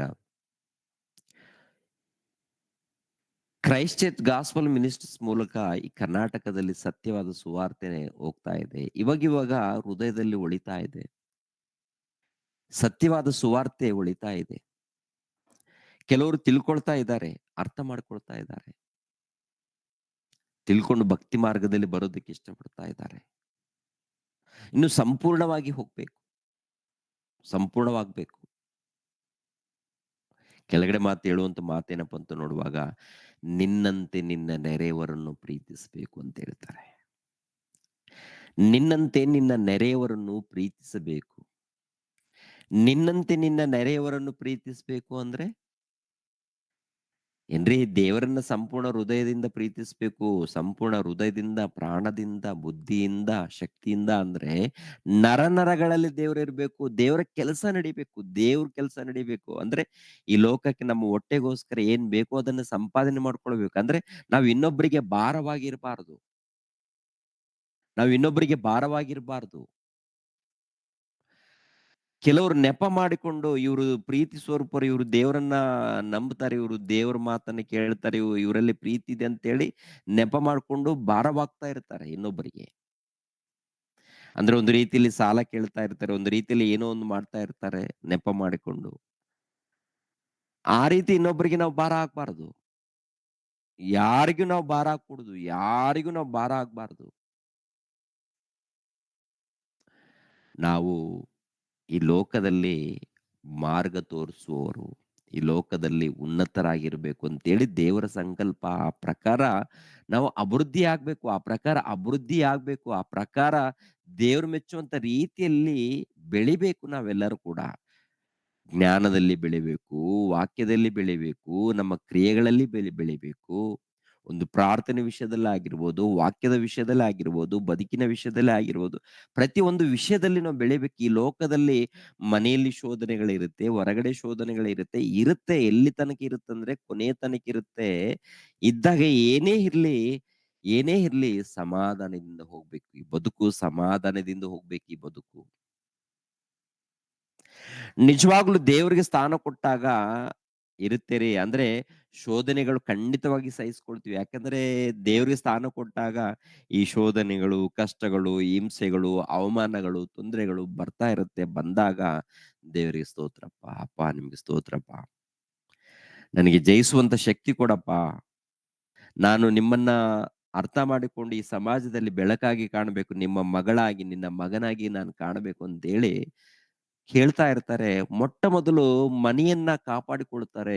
ಆನಂತರ ಹೊರಗಡೆ ಹೋಗಿ ಸುವಾರ್ತೆ ಮಾಡ್ತಾರೆ. ಕೆಲವರು ಮನೆಯನ್ನೇ ಕಾಪಾಡಿಕೊಂಡಿಲ್ಲ. ಮನೆಯಲ್ಲಿ ಒಬ್ಬರಂದ್ರೆ ಒಬ್ಬರಿಗೆ ಆಗಲ್ಲ. ಒಬ್ಬರಂದ್ರೆ ಒಬ್ಬರಿಗೆ ಮನೆಯಲ್ಲಿದ್ದವ್ರಿಗೆ ಆಗಲ್ಲ. ಗಂಡಂದ್ರೆ ಹೆಂಡತಿಗೆ ಆಗಲ್ಲ. ಹೆಂಡತಿ ಅಂದ್ರೆ ಗಂಡನಿಗೆ ಆಗಲ್ಲ. ತಂದೆ ತಾಯಿಗಳಂದ್ರೆ ಮಕ್ಕಳಿಗೆ ಆಗಲ್ಲ. ಮಕ್ಕಳಂದ್ರೆ ತಂದೆ ತಾಯಿಗಳಿಗೆ ಆಗಲ್ಲ. ಒಬ್ಬರಂದ್ರೆ ಒಬ್ಬರಿಗೆ ಆಗಲ್ಲ. ಒಬ್ಬರಂದ್ರೆ ಒಬ್ಬರಿಗೆ ದ್ವೇಷ ಇದೆ, ಹಗೆ ಇರುತ್ತೆ. ಒಂದು ರೀತಿಯಲ್ಲಿ ಪ್ರಿಯರಾದ ದೇವ್ರ ಮಕ್ಕಳಿರ ಹೊಟ್ಟೆಗಿಚ್ಚಿರುತ್ತೆ. ಯಾರ ಮಧ್ಯದಲ್ಲಿ ಅಂತ ನೋಡುವಾಗ ಕ್ರೈಸ್ತರ ಮಧ್ಯದಲ್ಲೇ ದೇವರ ಮಕ್ಕಳು ಎಂದು ಕರೆಯಲ್ಪಡುತ್ತಿದ್ದ ಮಧ್ಯದಲ್ಲೇ ಒಬ್ಬಂದ್ರೆ ಒಬ್ಬರಿಗೆ ಆಗದೆ ಇದ್ದಾಗ ಇನ್ನು ಹೊರಗಡೆ ಹೋಗಿ ಉದ್ಧಾರ ಮಾಡೋದೇನಿದೆ ಪ್ರಿಯರೇ? ಹೊರಗಡೆ ಹೋಗಿ ಉದ್ಧಾರ ಮಾಡೋದು ಏನಿದೆ? ಏನು ಉದ್ಧಾರ ಮಾಡ್ತೀವಿ ನಾವು ಹೊರಗಡೆ ಹೋಗಿ? ಪ್ರಿಯರಾದ ದೇವ್ರ ಮಕ್ಕಳಿರ, ಯೇಸು ಕ್ರಿಸ್ತರ ಪ್ರೀತಿಯನ್ನ ಧರಿಸಿಕೊಂಡಾಗ, ಆ ಪ್ರೀತಿಯನ್ನ ನೀನು ಪಾಲಿಸಿದಾಗ, ಆ ಪ್ರೀತಿಗೆ ನೀನು ಒಳಪಟ್ಟಾಗ, ಆ ಪ್ರೀತಿಯನ್ನು ನೀನು ಸಮಾಜಕ್ಕೆ ಪರಿಚಯ ಮಾಡಿದಾಗ ಖಂಡಿತವಾಗಿ ಮನೆ ಉದ್ಧಾರ ಆಗುತ್ತೆ. ಅದು ಖಂಡಿತ. ಆದರೆ ಸಮಯ ಹಿಡಿಯುತ್ತೆ. ಸಮಯ ಹಿಡಿಯುತ್ತೆ. ಯಾಕೆಂದ್ರೆ ಕತ್ತಲೆಯಲ್ಲಿದ್ದಾರೆ. ಕುಟುಂಬದಲ್ಲಿ ಕತ್ತಲೆಯಲ್ಲಿ ಇದ್ದಂತ ಅವರನ್ನ ಸತ್ಯದ ಮಾರ್ಗದಲ್ಲಿ ನಡೆಸಬೇಕಾದ್ರೆ ನೀನು ಬೆಳಕಿನಲ್ಲಿರ್ಬೇಕು. ನೀನು ಬೆಳಕಿನಲ್ಲಿ ಅಂತಂದ್ರೆ ಯೇಸು ಕ್ರಿಸ್ತರ ಒಂದು ಪ್ರೀತಿಯಲ್ಲಿರಬೇಕು. ಸಂಪೂರ್ಣ ಹೃದಯದಿಂದ, ಪ್ರಾಣದಿಂದ, ಶಕ್ತಿಯಿಂದ, ಬುದ್ಧಿಯಿಂದ ಪ್ರೀತಿಸ್ಬೇಕಂದ್ರೆ ಅರ್ಥ ಏನು? ಸಂಪೂರ್ಣ ಹೃದಯದಿಂದ ಜಗಳ ನಡೀತಾ ಇದೆ, ಏನ್ರಿ ಗಲಾಟೆಗಳು ನಡೀತಾ ಇದೆ ವಿನಃ ಪ್ರಿಯರ ದೇವ್ರ ಮಕ್ಕಳಿರ ಬದಲಾವಣೆ ಎಲ್ಲಿ ಕಾಣ್ತಾ ಇದೆ? ನಿನ್ನಂತೆ ನಿನ್ನ ನೆರೆಯವರನ್ನ ಪ್ರೀತಿಸ್ಬೇಕಂದ್ರೆ ಅರ್ಥ ಏನಪ್ಪಾ ಅಂತ ನೋಡುವಾಗ, ಯಾವಾಗಾದ್ರೂ ನಿಮ್ಮನ್ನ ನೀವು ಬೈಕೊಂಡಿದ್ದೀರಾ? ಯಾವಾಗಾದ್ರೂ ನಿಮ್ಮನ್ನ ನೀವು ಬೈದ್ಕೊಂಡಿದ್ದೀರಾ? ಹೊಗಳ್ಕೊಂಡಿದ್ದೀರಾ? ನಾನಂದ್ರೆ ಎಷ್ಟು ಶ್ರೇಷ್ಠ ಗೊತ್ತಾ? ನಾನಂದ್ರೆ ಎಷ್ಟು ಶ್ರೇಷ್ಠ ಗೊತ್ತಾ? ನಾನು ಒಳ್ಳೆಯವನಲ್ವಾ? ನಾನು ಒಳ್ಳೆಯವನಲ್ವಾ? ಅಂದ್ರೆ ಒಳ್ಳೆಯವರಂತಾನೆ ಅಂದ್ರೆ ಕಳ್ರು ಕೂಡ ಸಭೆಯಲ್ಲಿ ಕಳ್ರು ಇರ್ತಾರೆ, ವ್ಯಭಿಚಾರಿಗಳಿರ್ತಾರೆ, ಮೋಸ ಮಾಡೋರು ಇರ್ತಾರೆ, ಸುಳ್ಳುಗಾರರು ಇರ್ತಾರೆ, ಸೋಂಬೇರಿಗಳಿರ್ತಾರೆ. ಅಂತವರನ್ನು ಒಳ್ಳೆಯವರಂತಾನೆ ಕೂಗ್ಬೇಕು ನಾವು. ಒಳ್ಳೆಯವರು, ಇವ್ರು ಒಳ್ಳೆಯವರು. ಒಂದು ವೇಳೆ ತಪ್ಪು ಮಾಡಿದಾಗ ಖಂಡಿಸಿದಾಗ ಸಹಿಸ್ಕೊಳ್ಳಲ್ಲ ಪ್ರಿಯರೇ. ನಿಜವಾಗ್ಲೂ ದೇವರು ವಾಕ್ಯಕ್ಕೆ ಒಳಪಟ್ಟಂತ ಒಳ್ಳೆ ಭಕ್ತರು ಸಹಿಸ್ಕೊಳ್ತಾರೆ. ನಿಜ ಪ್ರಿಯರೇ. ಯಾರಿಗೆ ಕೆಲವು ಟೈಮಲ್ಲಿ ನಾನು ಎಷ್ಟೋ ಸಾರಿ ಖಂಡಿಸಿದಾಗ ಬಹಳ ಮಂದಿ ದೂರ ಆಗಿದ್ದಾರೆ. ಖಂಡಿಸಿದಾಗ ಸರಿ ಮಾಡ್ಕೊಡ್ರಿ ಮಕ್ಕಳಿರ ಅಂತ. ಸಹಿಸ್ಕೊಳ್ಳಲ್ಲ. ಪ್ರಿಯರ ದೇವ್ರ ಮಕ್ಕಳಿರ, ನಾವು ಪ್ರತಿಯೊಂದನ್ನ ಸಹಿಸ್ಕೊಳ್ಬೇಕು. ನಿಮ್ಮ ಸೇವಕರು ನಿಮ್ಮ ಮೇಲೆ ಸೇವಕರಿದ್ದಾರಂದ್ರೆ, ಏನಾದ್ರೂ ಒಂದು ಮಾತು ಎಚ್ಚರಿಕೆ ಮಾತು ಕೊಟ್ಟಿದ್ದಾರಂದ್ರೆ ನೀವು ಆಲೋಚನೆ ಮಾಡಬೇಕು, ಸರಿಪಡಿಸ್ಕೋಬೇಕು. ನಮ್ಮನ್ನ ಅಂದಿದ್ದಾರಾ? ಅದಲ್ಲ. ಪ್ರಿಯರೇ, ನಾವೆಲ್ಲರೂ ಆತ್ಮಿಕವಾಗಿ ಬೆಳಿಬೇಕು, ಆತ್ಮಿಕವಾಗಿ ಬೆಳಿಬೇಕು. ದೇವರ ಸೇವೆಯಲ್ಲಿ ಅಭಿವೃದ್ಧಿ ಆಗ್ಬೇಕು. ನಾವು ಉನ್ನತರಾಗಿ ಕಾಣಬೇಕು. ಈ ಲೋಕದಲ್ಲಿ ಪ್ರಕಾಶಿಸಬೇಕು. ಈ ಲೋಕದಲ್ಲಿ ಹೊಳಿಬೇಕು, ಪ್ರಕಾಶಿಸಬೇಕು. ಪ್ರಕಾಶಿಸಬೇಕಾದ್ರೆ ಈ ಆಜ್ಞೆಗಳನ್ನ ಪಾಲಿಸಬೇಕು ಅಂತ ಹೇಳ್ತಾರೆ. ಎಲ್ಲಾರು ಪಾಲಿಸ್ಬೇಕಾ? ಎಲ್ಲಾರು ಪಾಲಿಸಬೇಕು. ದೇವರ ಸೇವಕರು ಪಾಲಿಸ್ಬೇಕು, ವಿಶ್ವಾಸಿಗಳು ಪಾಲಿಸ್ಬೇಕು, ಕುಟುಂಬದವರು ಪಾಲಿಸ್ಬೇಕು, ಪ್ರತಿ ಕ್ರೈಸ್ತರು ಪಾಲಿಸ್ಬೇಕು. ಪ್ರತಿ ಕ್ರೈಸ್ತರು ಪಾಲಿಸಿದಾಗ ಸಭೆ ಅದ್ಭುತವಾಗಿ ಉಳಿಯುತ್ತೇರೆ. ಅದೇ ಪ್ರಕಾರ ಈ ಪ್ರಪಂಚದಲ್ಲಿ ಅದ್ಭುತವಾದಂತ ಭಕ್ತರಾಗಿ ಕಾಣ್ತಾರೆ. ಈ ಪ್ರಪಂಚನೇ ಅದ್ಭುತವಾಗಿರುತ್ತೆ. ಈ ಪ್ರಪಂಚನೇ ಅದ್ಭುತ. ಪ್ರಪಂಚನೇ ದೇವರ ರಾಜ್ಯವಾಗಿ ಬದಲಾಗುತ್ತೆ. ಪ್ರಪಂಚ ದೇವರ ರಾಜ್ಯವಾಗಿ ಬದಲಾಗುತ್ತೆ. ಪ್ರಪಂಚ ಅದ್ಭುತವಾದಂತ ಪ್ರಪಂಚವಾಗುತ್ತೆ. ಅದ್ಭುತವಾದ ಪ್ರಪಂಚ ಆಗ್ಬೇಕಾದ್ರೆ, ಅದ್ಭುತವಾದ ಈ ಜಗತ್ತಾಗ್ಬೇಕಾದ್ರೆ ಮೊಟ್ಟ ಮೊದಲು ನಾನು ಅದ್ಭುತವಾಗಿ ದೇವರಿಗೆ ಒಳಪಡಬೇಕು. ದೇವರಿಗೆ ಒಳಪಡಬೇಕು. ದೇವರಿಗೆ ವಿಧೇಯನಾಗ್ಬೇಕು. ವಿಧೇಯನಾದ ಮೇಲೆ ನಿನ್ನಂತೆ ನಿನ್ನ ನೆರೆಯವರನ್ನ ಪ್ರೀತಿಸ್ಬೇಕಂತ ಹೇಳ್ತಾರೆ. ನಿನ್ನಂತೆ ನಿನ್ನ ನೆರೆಯವರಂದ್ರೆ ಮೊಟ್ಟ ಮೊದಲು ಮನೆಯಲ್ಲಿದ್ದಂತ ಅಣ್ಣನನ್ನ, ತಮ್ಮನನ್ನ, ಇಲ್ಲ ಗಂಡನಾಗಿದ್ರೆ ಹೆಂಡತಿಯನ್ನ, ಹೆಂಡತಿಯಾಗಿದ್ರೆ ಗಂಡನನ್ನ ಪ್ರೀತಿಸಿ ಅವರನ್ನ ಬದಲಾವಣೆ ಮಾಡಿಕೊಳ್ಳೋದಕ್ಕೆ ಪ್ರಯತ್ನ ಮಾಡಬೇಕು. ಆನಂತರ ಮಕ್ಕಳನ್ನ ಪ್ರಯತ್ನ ಮಾಡಬೇಕು. ಆನಂತರ ಹೊರಗಡೆ ಇದ್ದವರನ್ನ, ಎಲ್ಲಿ ಏನ್ ನಡೀತಾ ಇದೆ ಅಂತ ನೋಡುವಾಗ ಮನೆಯಲ್ಲೇ ಅನೇಕ ಗಲಾಟೆಗಳು, ಮನೆಯಲ್ಲೇ ಅನೇಕ ಕಿರಿಕಿರಿಗಳಿರುತ್ತೆ. ಒಬ್ರಂದ್ರೆ ಒಬ್ರಿಗಾಗಲ್ಲ. ನಿನ್ನಂತೆ ನಿನ್ನ ನೆರೆಯವರಂದ್ರೆ ನಿನಗೋಸ್ಕರ ಪ್ರೀತಿ ಇದೆಯಾ? ಅಂದ್ರೆ ನಿನಗೋಸ್ಕರ ಏನೇನ್ ಬೇಕು, ನಿನಗೋಸ್ಕರ ಏನೇನ್ ಬೇಕು ಎಲ್ಲ ಯೋಚನೆ ಮಾಡ್ತೀಯ. ಕುಂತ್ರು ನಿನಗೋಸ್ಕರ, ನಿಂತರು ನಿನಗೋಸ್ಕರ, ಮಲಿಕೊಂಡ್ರು ಕೂಡ ನಿನಗೋಸ್ಕರನೇ ಯೋಚನೆ ಮಾಡ್ತೀಯ. ಅದೇ ಪ್ರಕಾರ ನಿನ್ನಂತೆ ನಿನ್ನ ನೆರೆಯವರನ್ನು ಅಂತಾರೆ. ನಿನ್ನಂತೆ ನಿನ್ನ ನೆರೆಯವರಂದ್ರೆ ಯಾರು ಪ್ರೀತಿಸಿದಾರಂತ ನೋಡುವಾಗ ಯೇಸು ಪ್ರಭು ಪ್ರೀತಿಸಿದ್ದಾರೆ. ಯೇಸು ಪ್ರಭುವಲ್ಲಿ ಕಾಣುತ್ತಲ್ಲ ಪ್ರೀತಿ. ನಿನ್ನಂತೆ ನಿನ್ನ ನೆರೆಯವರಂದ್ರೆ ಅವ್ರು ಪ್ರೀತಿಸಿದ್ದಾರೆ. ನೋಡಿ, ಯಾರನ್ನ ಪ್ರೀತಿಸಿದ್ದಾರೆ ಅಂತ ನೋಡುವಾಗ ಟೋಟಲ್ ಲೋಕದಲ್ಲಿದ್ದಂತ ಎಲ್ಲರನ್ನು ಪ್ರೀತಿಸಿ ಎಲ್ಲರಿಗೋಸ್ಕರ ತನ್ನ ಬದುಕನ್ನ ಸಮರ್ಪಣೆ ಮಾಡಿಕೊಂಡಿದ್ದಾರೆ ಪ್ರಿಯರೇ. ಅದೇ ಪ್ರಕಾರ ಅಪೋಸ್ತಲರಿದ್ದಾರೆ ನೋಡಿ ಪ್ರಿಯರ ದೇವರ ಮಕ್ಕಳಿಗೆ. ಈ ಅಪೋಸ್ತಲರು ಅವರು ಕೂಡ ಏನ್ ಮಾಡಿದ್ದಾರೆ ಅಂತ ನೋಡುವಾಗ ಇನ್ನೊಬ್ಬರನ್ನ ಪ್ರೀತಿಸಿ ತಮ್ಮ ಬದುಕುಗಳನ್ನ ಪಣವಾಗಿಟ್ಟಿದ್ದಾರೆ. ಈ ಲೋಕದಲ್ಲಿ ಮನೆಯನ್ನ ಕಟ್ಟಿಕೊಳ್ಬೇಕು, ಈ ಲೋಕದಲ್ಲಿ ಆಸ್ತಿಯನ್ನು ಕೂಡಿಟ್ಕೋಬೇಕು, ಈ ಲೋಕದಲ್ಲಿ ಏನು ಸಂಪಾದನೆ ಆ ಉದ್ದೇಶ, ಆ ಆಲೋಚನೆಗಳಿಲ್ಲ ಅವರಲ್ಲಿ. ನಮ್ಮ ಮಧ್ಯದಲ್ಲಿ ಆಲೋಚನೆ ನೋಡುವಾಗ ಈ ಬಿಲ್ಡಿಂಗ್ ಅಂತಾರೆ, ಈ ಆಸ್ತಿ ಅಂತಾರೆ, ಈ ಉದ್ಯೋಗ ಅಂತಾರೆ, ಈ ಸಂಪಾದನೆ ಅಂತಾರೆ, ಇಂಥ ಆಲೋಚನೆ ಟೋಟಲ್ ಜಗತ್ತಿನಲ್ಲಿ ತುಂಬಿಕೊಂಡಿದೆ. ಟೋಟಲ್ ಎಲ್ಲ ಕಡೆ ನೋಡಿ ಇದೇ ಗಲಾಟೆಗಳಿದೆ, ಕಿರಿಕಿರಿ ಇದೆ. ಆಸ್ತಿಗೋಸ್ಕರ ಕಿರಿಕಿರಿ ಇದೆ, ಕಾಣಿಕೆಗೋಸ್ಕರ ಕಿರಿಕಿರಿ ಇದೆ, ಇನ್ನೊಂದುಗೋಸ್ಕರ ಮತ್ತೊಂದುಗೋಸ್ಕರ ಏನೇನೋ ಕಿರಿಕಿರಿಗಳು ನಡೀತಾ ಇದೆ. ಎಲ್ಲ ಕೂಡ ಗಲಾಟೆಗಳು ನಡೀತಾ ಇದೆ. 4 ಮಂದಿ 10 ಮಂದಿ ಇದ್ದಾರಂದ್ರೆ ಒಬ್ಬೊಬ್ರಿಗೆ ಒಂದೊಂದು ಸ್ವಾರ್ಥ ರೀ. ನಿಜವಾಗ್ಲೂ ದೇವರ ಪ್ರೀತಿ ಇದೆಯಾ? ದೇವ್ರ ಮೇಲೆ ಪ್ರೀತಿ ಇದೆಯಾ? ದೇವ್ರ ಮೇಲೆ ಪ್ರೀತಿ ಇದ್ರೆ ನಿನ್ನ ಮೂಲಕ ಇನ್ನೊಬ್ಬರು ಏನಾಗ್ಬೇಕು? ಆತ್ಮಿಕವಾಗಿ ಬೆಳಿಬೇಕು. ನಿನ್ನನ್ನು ನೋಡುವಾಗ ಆತ್ಮಿಕವಾಗಿ ಬೆಳಿಬೇಕು. ನಿನ್ನನ್ನು ನೋಡುವಾಗ ದೇವರಿಗೆ ಹತ್ತಿರ ಆಗ್ಬೇಕು. ನಿನ್ನನ್ನು ನೋಡುವಾಗ ದೇವರ ಜ್ಞಾನವನ್ನ ಕಲಿಬೇಕು. ನಾನು ಕೂಡ ಇವರ ಹಾಗೆ ಆಗ್ಬೇಕಪ್ಪ, ನಾನು ಕೂಡ ಇವರ ಹಾಗೆ ನಡಿಬೇಕಪ್ಪ, ನಾನು ಕೂಡ ಇವರ ಹಾಗೆ ಜೀವಿಸ್ಬೇಕಂತೇಳಿ ಒಬ್ಬರು ನೋಡಿ ಒಬ್ಬರು ಕಲಿಬೇಕು. ಪ್ರಿಯರ ದೇವ್ರ ಮಕ್ಕಳು ಏನ್ ಕಲಿತೀವಿ ಅಂತ ನೋಡುವಾಗ ನಮ್ಮಿಂದ ಏನ್ ಕಲಿತಾರೆ? ನಮ್ಮೆಲ್ಲರ ಮೂಲಕ ಏನ್ ಕಲಿತಾ ಇದ್ದಾರೆ? ಏನ್ ಕಲಿತಾ ಇದ್ರಿ ಲೋಕದಲ್ಲಿ? ನಮ್ಮ ಮಾತುಗಳು ಸರಿ ಇರಲ್ಲ, ನಮ್ಮ ಪ್ರವರ್ತನೆಗಳು ಸರಿ ಇರಲ್ಲ, ನಮ್ಮ ನಡವಳಿಕೆ ಸರಿ ಇರಲ್ಲ. ಹಾಗಿದ್ರೆ ಕುಟುಂಬದಲ್ಲಿ ಏನು ಕಲಿತಾರೆ? ಹೊರಗಡೆ ಏನು ಕಲಿತಾರೆ? ಪ್ರಿಯರ ದೇವ್ರ ಮಕ್ಕಳು ಒಂದ್ಸರಿ ನೋಡಿ ಪ್ರಿಯರೇ, ಒಂದ್ಸರಿ ನೋಡಿಕೊಳ್ಳಿ.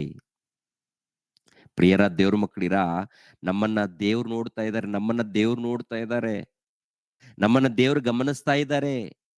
ಈ ಲೋಕದಲ್ಲಿ ನೋಡುವಾಗ ವಾಕ್ಯ ಏನ್ರಿ ಇಷ್ಟ ಬಂದಾಗೆ ವಾಕ್ಯಗಳನ್ನ ಮಾತನಾಡೋರು ಇದ್ದಾರೆ. ಎಲ್ಲಾ ಸಭೆಗಳಲ್ಲಿ ನೋಡುವಾಗ ಕಾಣಿಕೆ ಅಂತಾರೆ, ಇಲ್ಲಾಂದ್ರೆ ಆಶೀರ್ವಾದ ಅಂತಾರೆ, ಇಲ್ಲಾಂದ್ರೆ ಅನ್ಯ ಭಾಷೆಗಳಂತಾರೆ. ಅವ್ರು ಯಾಕೆ ಮಾತಾಡ್ತಾರೋ ಗೊತ್ತಿಲ್ಲ, ಯಾಕೆ ಆಶೀರ್ವಾದಗಳನ್ನ ಹೇಳ್ತಾರೋ ಗೊತ್ತಿಲ್ಲ. ಒಟ್ಟಲ್ಲಿ ಹೊಟ್ಟೆಪಾಡಿಗೋಸ್ಕರ ಹೊಟ್ಟೆಪಾಡು.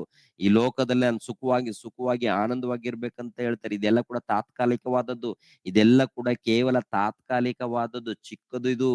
ದೇವರು ಮಹಾ ಆನಂದವನ್ನು ಕೊಡ್ತೀನಂತ ಹೇಳಿದ್ದಾನೆ. ದೇವರು ಮಹಾ ಆನಂದವನ್ನು, ಪರಲೋಕವನ್ನು, ಆ ಪರಲೋಕದಲ್ಲಿ ಒಂದು ದೊಡ್ಡ ಸ್ಥಳವನ್ನು ಕೊಡ್ತೀನಂತ ಹೇಳಿದ್ದಾನೆ. ಅಂತ ಸ್ಥಳವನ್ನು ಪಡ್ಕೊಂಡು ಆ ದೇವರ ಬಳಿಯಲ್ಲಿ ಪ್ರತಿನಿತ್ಯ ಆನಂದವಾಗಿ ಸಂತೋಷವಾಗಿ ನೀವು ಇರಬೇಕಾದ್ರೆ ಈ ಲೋಕದಲ್ಲಿ ನಿನ್ನ ಬದುಕನ್ನು ದೇವರಿಗೆ ಕೊಡಬೇಕು. ದೇವರಿಗೆ ಕೊಡುವಂಥದ್ದು ಅಂದ್ರೆ ಅರ್ಥ ಏನಪ್ಪ ಅಂತ ನೋಡುವಾಗ, ಈ ಲೋಕದಲ್ಲಿ ನೀನು ಭಕ್ತನಾಗಿ ಬದುಕಬೇಕು, ನೀತಿವಂತನಾಗಿ, ಪರಿಶುದ್ಧನಾಗಿ, ನಂಬಿಕೆ ಉಳ್ಳವನಾಗಿ ಬದುಕಬೇಕು. ಅದೇ ಪ್ರಕಾರ ನಿನ್ನಂತೆ ನಿನ್ನ ನೆರೆಯವರನ್ನು ಕೂಡ ನೀನು ಪ್ರೀತಿಸಬೇಕು. ನಿನ್ನನ್ನು ಕುರಿತು ನೀನು ಯಾವ ರೀತಿ ಪ್ರೀತಿಸಿಕೊಂಡಿದೀಯೋ ಅದೇ ಪ್ರಕಾರ ನೆರೆಯವರನ್ನ ಪ್ರೀತಿಸ್ಬೇಕು. ಅಂದ್ರೆ ನಿನ್ನ ಮೂಲಕ ಇನ್ನೊಬ್ಬರಿಗೆ ಮೋಸ, ಅನ್ಯಾಯ ನಡಿಕೂಡ್ದು. ಈ ಸಭೆಯೆಲ್ಲ ನೋಡುವಾಗ ಇನ್ನೊಬ್ಬರ ಮೇಲೆ ಚಾಡಿ ಹೇಳ್ತಾ ಇದ್ದಾರೆ, ಇನ್ನೊಬ್ಬರ ಮೇಲೆ ಇನ್ನೊಂದು ರೀತಿಯಲ್ಲಿ ಒರೆಸ್ತಾ ಇರ್ತಾರೆ. ಇವನೇ ದೊಡ್ಡ ಪಾಪಿ ಆಗಿರ್ತಾನೆ, ಇವನೇ ದೊಡ್ಡ ಅಪರಾಧಿ ಆಗಿರ್ತಾನೆ. ಆದ್ರೆ ಇನ್ನೊಬ್ಬರ ಮೇಲೆ ಏನೋ ಒಂದು ಕಂಪ್ಲೇಂಟ್ ಗಳನ್ನ ಕೊಡ್ತಾ ಇರ್ತಾನೆ. ಅವ್ರು ಸರಿ ಇಲ್ಲ, ಇವ್ರು ಸರಿ ಇಲ್ಲ. ಓಕೆ, ಮತ್ತೆ ನೀನ್ ಸರಿ ಇದೀಯಾ? ನೀನ್ ಸರಿ ಇದೀಯಾ? ನಿಜವಾಗ್ಲು ಸರಿ ಇದೀಯಾ? ಹೊರಗಡೆ ನೋಡುವಾಗ ಅನ್ಯರು ಅವ್ರು ಸರಿ ಇಲ್ಲ, ಇವ್ರು ಸರಿ ಇಲ್ಲ ಅಂತ ಅದೇ ಮಾತನಾಡ್ಕೊಳ್ತಾ ಇರ್ತಾರೆ. ದೇವರ ಮಕ್ಕಳಿಂದ ಕರೆಯಲ್ಪಡುತ್ತಿರುತ್ತ ನಮ್ಮಲ್ಲಿ ಕೂಡ ಅದೇ ಅದೇ ಏನ್ರಿ ಮಾತುಗಳು ಅವೇ ಕೇಳ್ತಾ ಇರ್ತೀವಿ ಕೆಲವು ಟೈಮಲ್ಲಿ. ಪ್ರಿಯರಾದ ದೇವರ ಮಕ್ಕಳಿರ, ಎಚ್ಚರಿಕೆ. ನಿಮ್ಮ ಬದುಕಿನ ವಿಷಯದಲ್ಲಿ ಹುಷಾರಾಗಿರಿ. ನಿಮ್ಮ ಜೀವಿತದ ವಿಷಯದಲ್ಲಿ ಹುಷಾರಾಗಿರಿ. ನಿಮ್ಮ ಭಕ್ತಿಯನ್ನ ಹಾಳು ಮಾಡೋನು ಸೈತಾನಿದ್ದಾನೆ. ನಿಮ್ಮ ನೀತಿಯನ್ನು, ನಿಮ್ಮ ಭಕ್ತಿಯನ್ನ, ನಿಮ್ಮ ನಂಬಿಕೆಯನ್ನ ಕೆಡಿಸೋನಿದ್ದಾನೆ. ಆದ್ದರಿಂದ ನಿಮ್ಮ ನಂಬಿಕೆ ಕೆಡಬಾರ್ದು, ನಿಮ್ಮ ಭಕ್ತಿ ಕೆಡಬಾರ್ದು. ಒಂದು ಇಬ್ಬರು ಮೂವರು ನಾವು ಗ್ಯಾದರ್ ಆಗಿದ್ವಿ ಅಂದ್ರೆ ದೇವರ ವಾಕ್ಯಗಳನ್ನ ಕಲಿಬೇಕು, ಆತ್ಮಿಕವಾಗಿ ಬೆಳಿಬೇಕು. ಪ್ರಿಯರ ದೇವ್ರ ಮಕ್ಕಳಿರು, ಪ್ರತಿನಿತ್ಯ ನಾನು ಹೇಳ್ತಾ ಇದ್ದೀನಿ, ಗಮನಿಸ್ಬೇಕು. ಪ್ರತಿನಿತ್ಯ ಬೆಳಿಗ್ಗೆ 5 ಗಂಟೆಯಿಂದ 6 ಗಂಟೆ 15 ನಿಮಿಷದವರೆಗೆ ಈ ಕಾರ್ಯಕ್ರಮ ಇರುತ್ತಲ್ವಾ, ವಾಕ್ಯಗಳನ್ನ ಕೇಳ್ತಾ ಇದೀವಲ್ವಾ, ಮತ್ತೆ ಮಧ್ಯಾಹ್ನದಲ್ಲಿ ಮತ್ತೊಂದು ಸಾರಿ ಕೇಳಿದ ಮೇಲೆ ಅದನ್ನ ಏನ್ ಮಾಡ್ತೀರಾ, ಬರೆದುಕೊಳ್ಳಿ, ಚೆನ್ನಾಗಿ ಪ್ರಾಕ್ಟೀಸ್ ಮಾಡಿ. ಚೆನ್ನಾಗಿ ಬರೆದುಕೊಳ್ಳಿ, ಚೆನ್ನಾಗಿ ಪ್ರಾಕ್ಟೀಸ್ ಮಾಡಿ, ವಾಕ್ಯಗಳನ್ನ ತಿಳ್ಕೊಳ್ಳಿ, ಧ್ಯಾನಿಸಿ. ಆಮೇಲೆ ಏನ್ರಿ, ಬೆಳೆದ ಮೇಲೆ ಕುಟುಂಬದವರು ಎಲ್ಲರನ್ನ ಕಾಪಾಡ್ಕೊಳ್ಳಿ. ಆಮೇಲೆ ಹೊರಗಡೆ ಇದ್ದವ್ರನ್ನ ಕಾಪಾಡಿಕೊಳ್ಳೋದಕ್ಕೆ ಪ್ರಯತ್ನ ಮಾಡಿ. ನಿಜವಾಗ್ಲೂ ಯೇಸು ಕ್ರಿಸ್ತರಲ್ಲಿದ್ದಂತ ಪ್ರೀತಿ ನಮ್ಮಲ್ಲಿದ್ರೆ ಖಂಡಿತವಾಗಿ ಮನೆ, ಕುಟುಂಬ ಬದಲಾಗುತ್ತೆ ರೀ. ಕುಟುಂಬ ಬದಲಾಗುತ್ತೆ. ಆದ್ರೆ ಅದಕ್ಕೆ ಒಂದು ಟೈಮ್ ಬೇಕಾಗುತ್ತೆ, ಬಹಳ ದಿನ ಬೇಕಾಗುತ್ತೆ. ಯಾಕೆಂದ್ರೆ ಅಷ್ಟು ಸುಲಭವಲ್ಲ. ಯಾಕೆಂದ್ರೆ ಬಂಡೆ ಆಗಿರುವಂತ ಹೃದಯಗಳಲ್ವಾ, ಮನೆಯಲ್ಲಿ ಎಲ್ಲರೂ ಕೂಡ ಭಕ್ತರಲ್ಲ, ಬಂಡೆಗಳು. ಹೃದಯಗಳು ಹೇಗಿರುತ್ತಂತ ನೋಡುವಾಗ ಏನ್ರಿ, ಅನೇಕ ಕಲ್ಮಶದಿಂದ, ಅನೇಕ ಕಲ್ತಿಯಿಂದ, ಅನೇಕ ಮೋಸದಿಂದ, ಅನೇಕ ಕಪಟದಿಂದ ಇರ್ತಾರೆ. ಅಂತವ್ರು ಸರಿಯಾಗ್ಬೇಕಾದ್ರೆ ನಿನ್ನ ಒಂದು ನಡವಳಿಕೆಯಿಂದ ಅದು ಸಾಧ್ಯ ಅಂತ ಹೇಳ್ತಾರೆ. ಮನೆಯಲ್ಲಿ ಪುರುಷನು ದೇವರನ್ನ ನಂಬಿಕೊಂಡಿದ್ದಾನ, ಆ ಪುರುಷನ ಮೂಲಕ ಮನೆಯಲ್ಲಿದ್ದಂತ ಸ್ತ್ರೀಯರೆಲ್ಲರೂ ಕೂಡ ದೇವರ ಬಳಿಗೆ ಬರಬೇಕು. ಸ್ತ್ರೀಯರು ದೇವರನ್ನ ನಂಬಿಕೊಂಡಿದ್ದಾರ, ಆ ಸ್ತ್ರೀಯರ ಮೂಲಕ ಪುರುಷರೆಲ್ಲರೂ ಕೂಡ ದೇವರ ಬಳಿಯಲ್ಲಿ ಬರಬೇಕು. ತಂದೆ ತಾಯಿಗಳು ದೇವರನ್ನ ನಂಬಿಕೊಂಡು ಜೀವಿಸ್ತಾ ಇದ್ದಾರ, ತಂದೆ ತಾಯಿಗಳನ್ನ ನೋಡಿ ಮಕ್ಕಳು ದೇವರ ಬಳಿಯಲ್ಲಿ ಬರಬೇಕು. ಅವ್ರನ್ನ ನೋಡಿ ಅಕ್ಕಪಕ್ಕದಲ್ಲಿ ಇದ್ದವರು ಕೂಡ ಇವರು ದೇವರ ಮಕ್ಕಳು ಅಂತೇಳಿ ಅವ್ರನ್ನ ನೋಡಿ ನಾವು ಕೂಡ ಅವರ ಹಾಗೆ ಇರಬೇಕು ಅಂತೇಳಿ ಅವರಲ್ಲಿ ಹೃದಯದಲ್ಲಿ ಹುಟ್ಟಬೇಕು. ಅವರಲ್ಲಿ ಹುಟ್ಟಬೇಕು ಇನ್ನೊಬ್ಬರಲ್ಲಿ. ಆ ರೀತಿ ಇರಬೇಕು ಪ್ರಿಯರ ದೇವರ ಮಕ್ಕಳು. ಯೋಹಾನನು ಬರೆದ ಸುವಾರ್ತೆ 14ನೇ ಅಧ್ಯಾಯ, ಯೋಹಾನನು ಬರೆದ ಸುವಾರ್ತೆ 14ನೇ ಅಧ್ಯಾಯ 20ನೇ ವಚನವನ್ನ ನೋಡಿ ಪ್ರಿಯರೇ. 20ನೇ ವಚನದಿಂದ ನಾನು ಓದ್ತೀನಿ, ಸಮಯ ಇಲ್ಲ, ನಾನು ಓದ್ತೀನಿ. ನಾನು ನನ್ನ ತಂದೆಯಲ್ಲಿಯೂ ನೀವು ನನ್ನಲ್ಲಿಯೂ ನಾನು ನಿಮ್ಮಲ್ಲಿಯೂ ಇರುವುದನ್ನು ನೀವು ಆ ದಿನದಲ್ಲಿ ತಿಳಿದುಕೊಳ್ಳುವಿರಿ. ನನ್ನ ಆಜ್ಞೆಗಳನ್ನ ಹೊಂದಿ ಅವುಗಳನ್ನ ಕೈಗೊಂಡು ನಡೆಯುವವನೇ ನನ್ನನ್ನು ಪ್ರೀತಿಸುವವನು. ನನ್ನನ್ನು ಪ್ರೀತಿಸುವವನು ನನ್ನ ತಂದೆಗೆ ಪ್ರಿಯನಾಗಿರುವನು. ನಾನು ಅವನನ್ನು ಪ್ರೀತಿಸಿ ಅವನಿಗೆ ಕಾಣಿಸಿಕೊಳ್ಳುವೆನು ಎಂದು ಹೇಳಿದನು. ಆಮೇಲೆ 23ನೇ ವಚನ ನೋಡಿ. ಯಾರಾದರೂ ನನ್ನನ್ನು ಪ್ರೀತಿಸುವವನಾದರೆ ನನ್ನ ಮಾತನ್ನು ಕೈಗೊಂಡು ನಡೆಯುವವನು ಅವನನ್ನು ನನ್ನ ತಂದೆಯು ಅವನನ್ನು ನನ್ನ ತಂದೆಯು ಪ್ರೀತಿಸುವನು. ಮತ್ತು ನಾವಿಬ್ಬರೂ ಅವನ ಬಳಿಗೆ ಬಂದು ಅವನ ಬಳಿಯಲ್ಲಿ ಬಿಡಾರವನ್ನು ಮಾಡಿಕೊಳ್ಳುವೆವು. ನನ್ನನ್ನು ಪ್ರೀತಿಸದೆ ಇರುವವನು ನನ್ನ ಮಾತುಗಳನ್ನು ಕೈಗೊಂಡು ನಡೆಯುವುದಿಲ್ಲ. ನೀವು ಆಲಿಸುವ ಮಾತು ನನ್ನದಲ್ಲ, ನನ್ನನ್ನು ಕಳಿಸಿದ ತಂದೆಯ ಮಾತೇ. ಅಂದ್ರೆ ನನ್ನ ಮಾತು ಅಂದ್ರೆ ನೀವು ನನ್ನ ಮಾತನ್ನ ಕೇಳಿ ನನ್ನನ್ನ ಪ್ರೀತಿಸ್ತಾ ಇದ್ದೀರಾ. ನನ್ನನ್ನ ಪ್ರೀತಿಸಿದ್ರೆ ನನ್ನ ಆಜ್ಞೆಗಳನ್ನ ಗೈಕೊಂಡು ನೀವು ನಡಿಬೇಕು. ನನ್ನ ಆಜ್ಞೆಗಳನ್ನ ಗೈಕೊಂಡು ನಡೆದ್ರೆ ನನ್ನ ತಂದೆಯು ನಿಮ್ಮನ್ನ ಪ್ರೀತಿಸ್ತಾನೆ. ನಿಮ್ಮನ್ನು ಕುರಿತು ಏನಂತಾನೆ? ನನ್ನ ಪ್ರಿಯ ಮಕ್ಕಳು ಅಂತ ಕರೀತಾನೆ. ನನ್ನ ಪ್ರಿಯ ಮಕ್ಕಳು ಅಂತೇಳಿ ತಂದೆಯಾದ ದೇವರು ಕರೀತಾನೆ. ಅಂದ್ರೆ ತಂದೆಯಾದ ದೇವರು ನನ್ನ ಪ್ರಿಯ ಮಕ್ಕಳು ಎಂದು ನಮ್ಮನ್ನ ಕರಿಬೇಕಾದ್ರೆ ಯೇಸು ಕ್ರಿಸ್ತರು ಕೊಟ್ಟಂತ ಆಜ್ಞೆಗಳನ್ನ ನಾವ್ ಏನ್ ಮಾಡ್ಬೇಕಂತ ನೋಡುವಾಗ ಕೇಳ್ಬೇಕು, ವಿಧೇಯರಾಗ್ಬೇಕು, ಒಳಪಡ್ಬೇಕು, ಪಾಲಿಸ್ಬೇಕು. ಪಾಲಿಸಿದಾಗ ಯೇಸು ಕ್ರಿಸ್ತರಿಗೆ ಶಿಷ್ಯರಾಗ್ತಿವಂತೆ, ಯೇಸು ಕ್ರಿಸ್ತರಿಗೆ ಸ್ನೇಹಿತರಾಗ್ತಿವಂತೆ, ಏನ್ರಿ, ಯೇಸು ಕ್ರಿಸ್ತರಿಗೆ ಹಿಂಬಾಲಕರಾಗ್ತಿವಂತೆ. ಹಾಗೆ ಆದಾಗ ಪ್ರಿಯರ ದೇವ್ರ ಮಕ್ಕಳಿರ ದೇವ್ರು ಕೂಡ ಅಂತಾರೆ, ಇವರೆಲ್ಲರೂ ಕೂಡ ನನ್ನ ಮಕ್ಕಳು, ಇವರೆಲ್ಲರೂ ನನ್ನ ಮಕ್ಕಳು ಅಂತೇಳಿ ತಂದೆ ಆದ ದೇವರು ಒಪ್ಪಿಕೊಳ್ತಾರೆ. ದೇವರು ಸಂತೋಷ ಪಡ್ತಾರೆ. ಅಕ್ಕಪಕ್ಕದಲ್ಲಿ ಇದ್ದಂತ ಪ್ರಜೆಗಳು ಕೂಡ ಇವರು ಕ್ರೈಸ್ತರು ಅಂತ ಹೇಳ್ಕೊಳ್ತಾರೆ. ಪ್ರಿಯರ ದೇವ್ರ ಮಕ್ಕಳಿರ ಅಂತ ಭಾಗ್ಯವನ್ನು ನಾವು ಪಡ್ಕೊಳ್ಬೇಕು, ಅಂತ ಭಾಗ್ಯವನ್ನು ನಾವು ಅನುಭವಿಸ್ಬೇಕಾದ್ರೆ ಈ ವಾಕ್ಯಗಳು ನಮ್ಮ ಹೃದಯದಲ್ಲಿ ಇರಬೇಕು. ನಾವು ಇಬ್ಬರು ಮೂವರು 4 ಜನ ಕೂಡಿದಾಗ ಏನಾದ್ರೂ ಅರಟೆ ಮಾತುಗಳನ್ನ ಮಾತಾಡ್ತಾ ಇದೀವ, ಏನಾದ್ರೂ ತಮಾಷೆಗಳನ್ನ ಮಾತನಾಡಿಕೊಂಡು ಕಾಲವನ್ನ ಕಳೀತಾ ಇದೀವ? ತಮಾಷೆಗಳಿದೆ. ಯಾಕ್ ಬೇಕು ತಮಾಷೆ? ಯಾಕ್ ಬೇಕ್ರಿ ದರಿದ್ರ? ಯಾಕ್ ಬೇಕ್ರಿ ದರಿದ್ರ ಕೆಲ್ಸ? ಪ್ರಿಯರ ದೇವ್ರ ಮಕ್ಕಳು ಒಂದ್ಸರಿ ಯೋಚನೆ ಮಾಡಿ ಎಲ್ಲ ಪ್ರಿಯರೇ. ನಾವು ಎಲ್ಲಿದ್ದೀವಿ, ಹೇಗೆ ಇದ್ದೀವಿ, ಯಾವ ರೀತಿ ಇದ್ದೀವಿ? ಇನ್ನು ಕೆಲವರು ಏನಪ್ಪಾ ಅಂದ್ರೆ ನೋಡುವಾಗ ಏನ್ ಮಾತುಗಳೇನಪ್ಪಾ ಅಂತ ನೋಡುವಾಗ, ಆ ಹುಡುಗಿ ಚೆನ್ನಾಗಿದ್ದಾಳೆ, ಈ ಹುಡುಗಿ ಚೆನ್ನಾಗಿದ್ದಾಳೆ, ಅವಳು ನಿನ್ಗೆ ಸೆಟ್ ಆಗ್ತಾಳ, ಇವಳು ನಿನ್ಗೆ ಸೆಟ್ ಆಗ್ತಾಳ, ಅವಳನ್ನ ನೀನು ಪ್ರೀತಿ ಮಾಡ್ತೀಯಾ, ಇವಳನ್ನ ನೀನು ಪ್ರೀತಿ ಮಾಡ್ತೀಯಾ, ನೀನು ಅವನನ್ನ ಪ್ರೀತಿ ಮಾಡು, ನಾನು ಇವನನ್ನ ಪ್ರೀತಿ ಮಾಡು, ನೀನು ಅವಳನ್ನ ಮದುವೆ ಮಾಡ್ಕೊಂಡು ನೀನು ಇವಳನ್ನ. ಇದೆಲ್ಲ ದರಿದ್ರನ? ಪ್ರಿಯರ ದೇವ್ರ ಮಕ್ಕಳಿರ, ತಂದೆ ತಾಯಿಗಳಿಗೆ ಒಳಪಟ್ಟು ತಂದೆ ತಾಯಿಗಳು ತೋರಿಸಿರುವಂತ ಒಳ್ಳೆ ಸಂಬಂಧವನ್ನು ನೋಡಿಕೊಂಡು ಮದುವೆ ಮಾಡ್ಕೊಳ್ಳಿ, ತಪ್ಪೇನಿಲ್ಲ. ಆದ್ರೆ ಆದ್ರೆ ಕಾಲವನ್ನು ಸುಮ್ಮನೆ ಕಳಿಬಾರ್ದು, ವ್ಯರ್ಥವಾಗಿ ಕಳಿಬಾರ್ದು.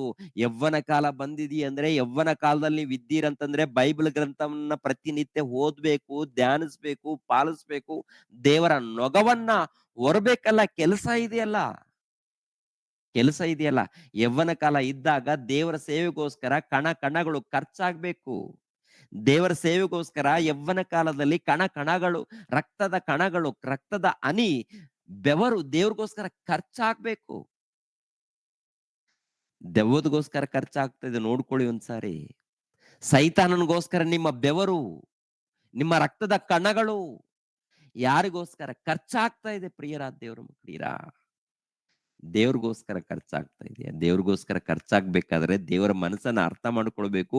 ಪೂರ್ಣ ಹೃದಯದಿಂದ, ಪೂರ್ಣ ಪ್ರಾಣದಿಂದ, ಪೂರ್ಣ ಬುದ್ಧಿಯಿಂದ, ಪೂರ್ಣ ಶಕ್ತಿಯಿಂದ ದೇವರನ್ನ ಪ್ರೀತಿಸ್ಬೇಕು. ಎರಡನೇದಾಗಿ ನಿನ್ನ ನೆರೆಯವರನ್ನು ನಿನ್ನಂತೆ ಪ್ರೀತಿಸ್ಬೇಕಂತ ಹೇಳಿದಾರಲ್ಲ, ಈ ಮಾತುಗಳು ಪಾಲಿಸಿದ್ರೆ ಸಾಕು, ಸಭೆ ಅದ್ಭುತವಾಗಿ ಹೊಳೆಯುತ್ತೆ ರೀ. ಪಾಲಿಸ್ಬೇಕು ಪ್ರಿಯರೇ. ಕೇವಲ ತುಟಿ ಮಾತುಗಳಿಂದ ಮಾತಾಡ್ತಾ ಅಲ್ಲ, ಕ್ರಿಯೆಗಳಲ್ಲಿ ಬರಬೇಕು. 10 ಮಂದಿ ಇದ್ದೀವಾ, 4 ಮಂದಿ ಇದ್ದೀವಾ, ಇದನ್ನ ಖಂಡಿತವಾಗಿ ಪಾಲಿಸ್ಬೇಕು. ಪಾಲಿಸಿದಾಗ ಇನ್ನೊಬ್ಬರಿಗೆ ಆದರಣೆ, ಇನ್ನೊಬ್ಬರಿಗೆ ಬಲ ಕೊಡುವಂಥದ್ದು, ಇನ್ನೊಬ್ಬರಿಗೆ ಆರೋಗ್ಯ ಕೊಡುವಂಥದ್ದು, ಇನ್ನೊಬ್ಬರಿಗೆ ಚೈತನ್ಯ ಕೊಡುವಂಥದ್ದು. ಒಂದ್ ಮಾತಂದ್ರೆ ನಾವು ಸಹಿಸ್ಕೊಳ್ಳಲ್ಲ. ಒಂದು ಮಾತು ಯಾರಾದ್ರೂ ಅಂದ್ರೆ ಸಹಿಸ್ಕೊಳ್ಳಲ್ಲ. ಕೋಪ ಬಂದ್ಬಿಡುತ್ತೆ ಮುಖದಲ್ಲಿ. ಬೇಡ, ಏನೇ ಆಗ್ಲಿ ಪ್ರಿಯರೇ, ಮೊಟ್ಟ ಮೊದಲು ಮನೆಯಲ್ಲಿ, ಸಭೆಯಲ್ಲಿ ಸಹಿಸ್ಕೊಳ್ಬೇಕು. ಆನಂತರ ಹೊರಗಡೆ ಕೂಡ ಸಹಿಸ್ಕೊಳ್ಬೇಕು. ದೇವರ ಪ್ರೀತಿಯನ್ನು ಉನ್ನತವಾಗಿ ತೋರಿಸ್ಬೇಕು, ಜಾಣರಾಗಿರ್ಬೇಕು, ಬುದ್ಧಿವಂತರಾಗಿರ್ಬೇಕು. ಪ್ರಿಯರ ದೇವ್ರ ಮಕ್ಕಳಿರ, ಕೊನೆ ದಿನಗಳಲ್ಲಿ ಇದ್ದೀವಿ ನಾವೆಲ್ಲರೂ. ಜಾಗ್ರತೆ ಪಡೋಣ ಪ್ರಿಯರಾದ ದೇವರ ಮಕ್ಕಳಿರ. ಯೋಹಾನನು ಬರೆದ ಮೊದಲನೇ ಪತ್ರಿಕೆ 3ನೇ ಅಧ್ಯಾಯಕ್ಕೆ ಬನ್ನಿ ಪ್ರಿಯರೇ. ಯೋಹಾನನು ಬರೆದ ಮೊದಲನೇ ಪತ್ರಿಕೆ 3ನೇ ಅಧ್ಯಾಯ. ಇನ್ನ ಒಂದೇ 5 ನಿಮಿಷದಲ್ಲಿ ಮುಗಿಸ್ತೀನಿ, ಟೈಮ್ ಆಯ್ತು. ಯೋಹಾನನು ಬರೆದ ಮೊದಲನೇ ಪತ್ರಿಕೆ 3ನೇ ಅಧ್ಯಾಯ 23ನೇ ವಚನ. ದೇವರ ಆಜ್ಞೆ ಯಾವುದೆಂದರೆ, ನಾವು ಆತನ ಮಗನಾದ ಯೇಸು ಕ್ರಿಸ್ತನ ಹೆಸರನ್ನು ನಂಬಿ ಕ್ರಿಸ್ತನು ನಮಗೆ ಅಪ್ಪಣೆ ಕೊಟ್ಟ ಪ್ರಕಾರ ಒಬ್ಬರನ್ನೊಬ್ಬರು ಪ್ರೀತಿಸಬೇಕೆಂಬುದೇ ಆತನ ಆಜ್ಞೆಗಳನ್ನ ಕೈಗೊಂಡು ನಡೆಯುವವನು ಆತನಲ್ಲಿ ನೆಲೆಗೊಂಡಿದ್ದಾನೆ. ಆತನಲ್ಲಿ ನೆಲೆಗೊಂಡಿದ್ದಾನೆ. ಆ ಪ್ರಿಯರೇ, ಈ ಮಾತುಗಳನ್ನ ಖಂಡಿತವಾಗಿ ಪಾಲಿಸ್ಬೇಕಂತ ಹೇಳ್ತಾರೆ. ಈ ಮಾತುಗಳನ್ನ ಪಾಲಿಸ್ಬೇಕು ಪ್ರತಿಯೊಬ್ಬರು. ಕೊನೆಯದಾಗಿ ಇನ್ನೊಂದು ವಚನ ನೋಡೋಣ. ರೋಮಪುರದವರಿಗೆ ಬರೆದ ಪತ್ರಿಕೆ 12ನೇ ಅಧ್ಯಾಯ. ರೋಮಪುರದವರಿಗೆ ಬರೆದ ಪತ್ರಿಕೆ 12ನೇ ಅಧ್ಯಾಯ 9ನೇ ವಚನ. 12ನೇ ಅಧ್ಯಾಯ 9ನೇ ವಚನ.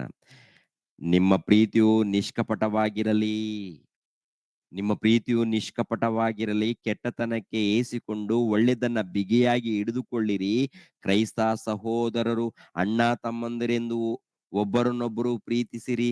ಮಾನ ಮರ್ಯಾದೆಯನ್ನು ತೋರಿಸುವುದರಲ್ಲಿ ಒಬ್ಬರಿಗಿಂತ ಒಬ್ಬರು ಮುಂದಾಗಿರ್ರಿ. ಜಾಗ್ರತೆ ಬೇಕಾದಲ್ಲಿ ಆಲಸ್ಯವಾಗಿರದೆ ಆಸಕ್ತ ಚಿತ್ತರಾಗಿದ್ದು ಕರ್ತನ ಸೇವೆ ಮಾಡುವರಾಗಿರ್ರಿ. ಕ್ರೈಸ್ತರು ನಿರೀಕ್ಷಿಸುವ ಮಹಾಪದವಿಯನ್ನು ನೆನೆಸಿ ಉಲ್ಲಾಸವಾಗಿರ್ರಿ. ಉಪದ್ರವದಲ್ಲಿ ಸೈರಣಿ ಉಳ್ಳವರಾಗಿರ್ರಿ. ಉಪದ್ರವ ಅಂದ್ರೆ ಏನಾದ್ರೂ ಶೋಧನೆಗಳು ಇಲ್ಲ ಕಷ್ಟಗಳು ಶ್ರಮೆಗಳು ಬಂದಾಗ ಸೈರಣೆ ಉಳ್ಳವರಾಗಿರ್ರಿ, ಅಂದ್ರೆ ತಾಳ್ಮೆಯಿಂದ ಇರ್ರಿ.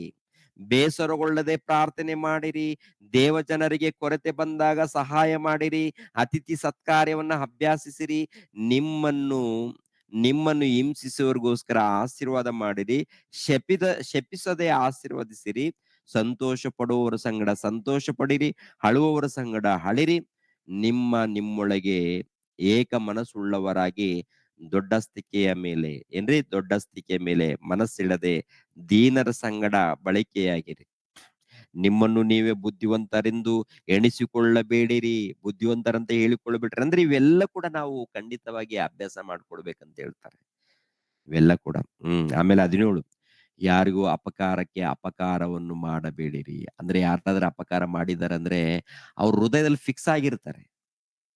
ಹೃದಯದಿಂದ ಅವ್ರನ್ನ ಏನ್ರಿ ಒಂದು ರೀತಿಯಲ್ಲಿ ಶತ್ರುಗಳಂತ ಭಾವಿಸ್ತಾ ಇರ್ತೀವಿ. ಯಾರಾದ್ರೂ ನಮ್ಗೆ ಅಪಕಾರ ಮಾಡಿದಾರೆ ಅಂತ ತಿಳ್ಕೊಳ್ಳಿ, ಏನಾದ್ರೂ ಒಂದು ರೀತಿಯಲ್ಲಿ ಶೋಧನೆ ಕೊಟ್ಟಿದ್ದಾರೆ ಅಂತ ತಿಳ್ಕೊಳ್ಳಿ, ಅವರನ್ನ ಶತ್ರುಗಳಂತ ಭಾವಿಸ್ತಾ ಇರ್ತೀವಿ. ಪ್ರಿಯರಾದ ದೇವರ ಮಕ್ಕಳಿರ, ಯಾರಾದ್ರೂ ನಮ್ಗೆ ಅಪಕಾರ ಮಾಡಿದ್ದಾರಂದ್ರೆ ಏನ್ ಮಾಡ್ಬೇಕಂತ ಹೇಳ್ತಾರೆ? ಯಾರಾದ್ರೂ ಅಪಕಾರ ಮಾಡಿದ್ರೆ ನೀವು ಅಪಕಾರ ಮಾಡಬೇಡಿ. ಅವರ ವಿಷಯದಲ್ಲಿ ಮನಸ್ಸಿನಲ್ಲಿ ಇಟ್ಕೊಂಡು ಕೊರಗಬೇಡಿ. ಅವ್ರಿಗೋಸ್ಕರ ನೀವು ಪ್ರಾರ್ಥನೆ ಮಾಡಿ ಅಂತ ಹೇಳಿದರೆ ಎಷ್ಟು ಇಂಥ ಉನ್ನತವಾದಂತ ಮನಸ್ಸು ಬುದ್ಧಿ ದೇವರಲ್ಲಿದೆ, ಕ್ರಿಸ್ತನಲ್ಲಿದೆ ಅಂತ ಬುದ್ಧಿ ನಮ್ಮಲ್ಲಿ ಬರ್ಬೇಕು. ಯಾಕಂದ್ರೆ ನಾವು ದೇವರ ಮಕ್ಕಳಲ್ವಾ, ದೇವರ ಪ್ರಜೆಗಳಲ್ವಾ, ದೇವರ ದೇವರ ಸ್ವಕೀಯ ಪ್ರಜೆಗಳಾಗಿರುವಾಗ ಅಂತ ಮನಸ್ಸು ನಮ್ಮಲ್ಲಿ ಇರಬೇಕು ಅಂತ ಹೇಳ್ತಾರೆ.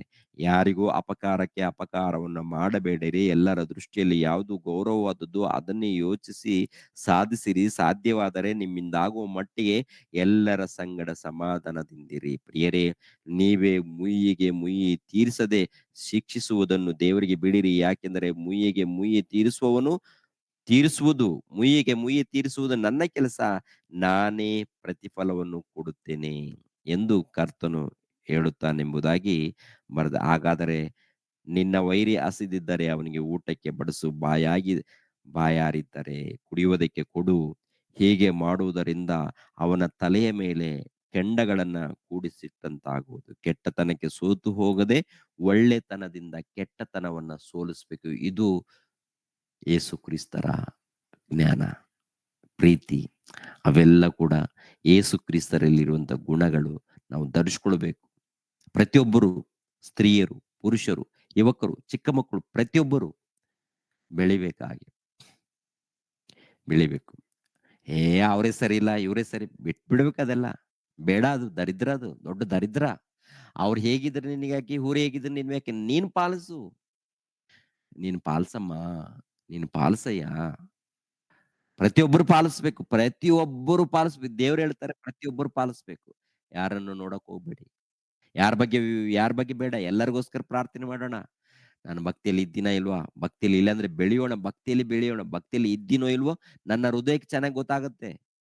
ನನ್ನ ಹೃದಯ ಇದೆಯಲ್ಲ, ನನ್ನ ಹೃದಯಕ್ಕೆ ಗೊತ್ತಾಗತ್ತೆ ನಾನು ಭಕ್ತನ ಪಾಪಿನ, ನಾನು ಭಕ್ತಿಯಲ್ಲಿ ಇದ್ದೀನಾ ಅಥವಾ ವೇಷಧಾರಣೆಯಲ್ಲಿ ಇದ್ದೀನ ಅಂತೇಳಿ ನನ್ನ ಹೃದಯಕ್ಕೆ ನನಗೆ ಚೆನ್ನಾಗಿ ಗೊತ್ತಾಗುತ್ತೆ. ಅದೇ ಪ್ರಕಾರ ನಿಮ್ಮ ಹೃದಯಕ್ಕೆ ನಿಮಗೆ ಚೆನ್ನಾಗಿ ಗೊತ್ತಾಗುತ್ತೆ. ನೀವು ಭಕ್ತಿಗಳಾಗಿದ್ದೀರಾ, ಭಕ್ತರಾಗಿದ್ದೀರಾ ಅಥವಾ ಭಕ್ತರಾಗಿದ್ದೀವಿ ಅಂತೇಳಿ ವೇಷಧಾರಣೆಯಲ್ಲಿದ್ದೀವ. ವೇಷಧಾರಣೆ ಅಂದ್ರೆ ದೇವರ ಕಾರ್ಯಕ್ರಮಗಳನ್ನ ಬಿಟ್ಟು ಆಟಗಳು, ಪಾಠಗಳು, ಕೆಲಸಕ್ಕೆ ಬಾರದ ಮಾತುಗಳು, ಇಲ್ಲಂದ್ರೆ ಲೋಕಕ್ಕೆ ಸಂಬಂಧಪಟ್ಟಂತ ಕ್ರಿಯೆಗಳು, ಲೋಕಕ್ಕೆ ಸಂಬಂಧಪಟ್ಟಂತ ಮಾತುಗಳು, ಆಚರಣೆಗಳಲ್ಲಿ ಇದ್ರೆ ನಾವು ಭಕ್ತರಲ್ಲ.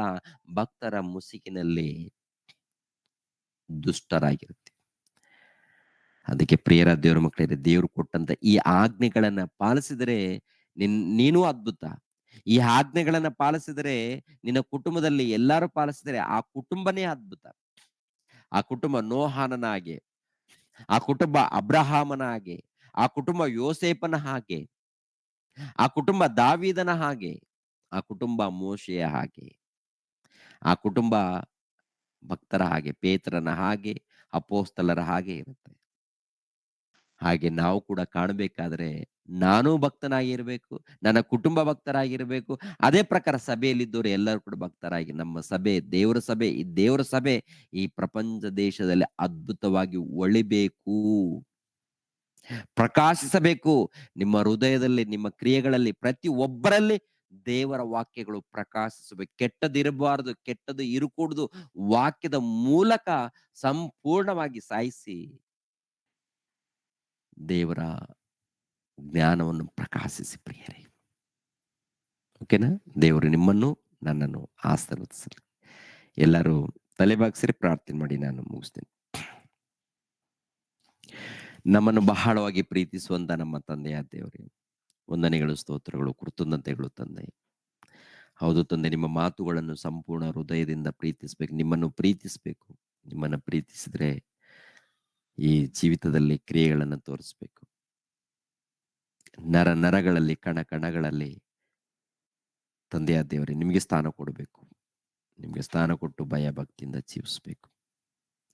ಹಾಗೆ ಜೀವಿಸುವಂತೆ ನಮ್ಮೆಲ್ಲರಿಗೆ ಸಹಾಯ ಮಾಡಿ ತಂದೆಯ ದೇವರೇ. ಪ್ರತಿನಿತ್ಯ ಬೆಳಿಗ್ಗೆ ನಿಮ್ಮ ಮಕ್ಕಳು ಎಲ್ಲರೂ ಸಭೆಯಾಗಿ ಕೂಡ್ತಾ ಇದ್ದಾರೆ ತಂದೆ.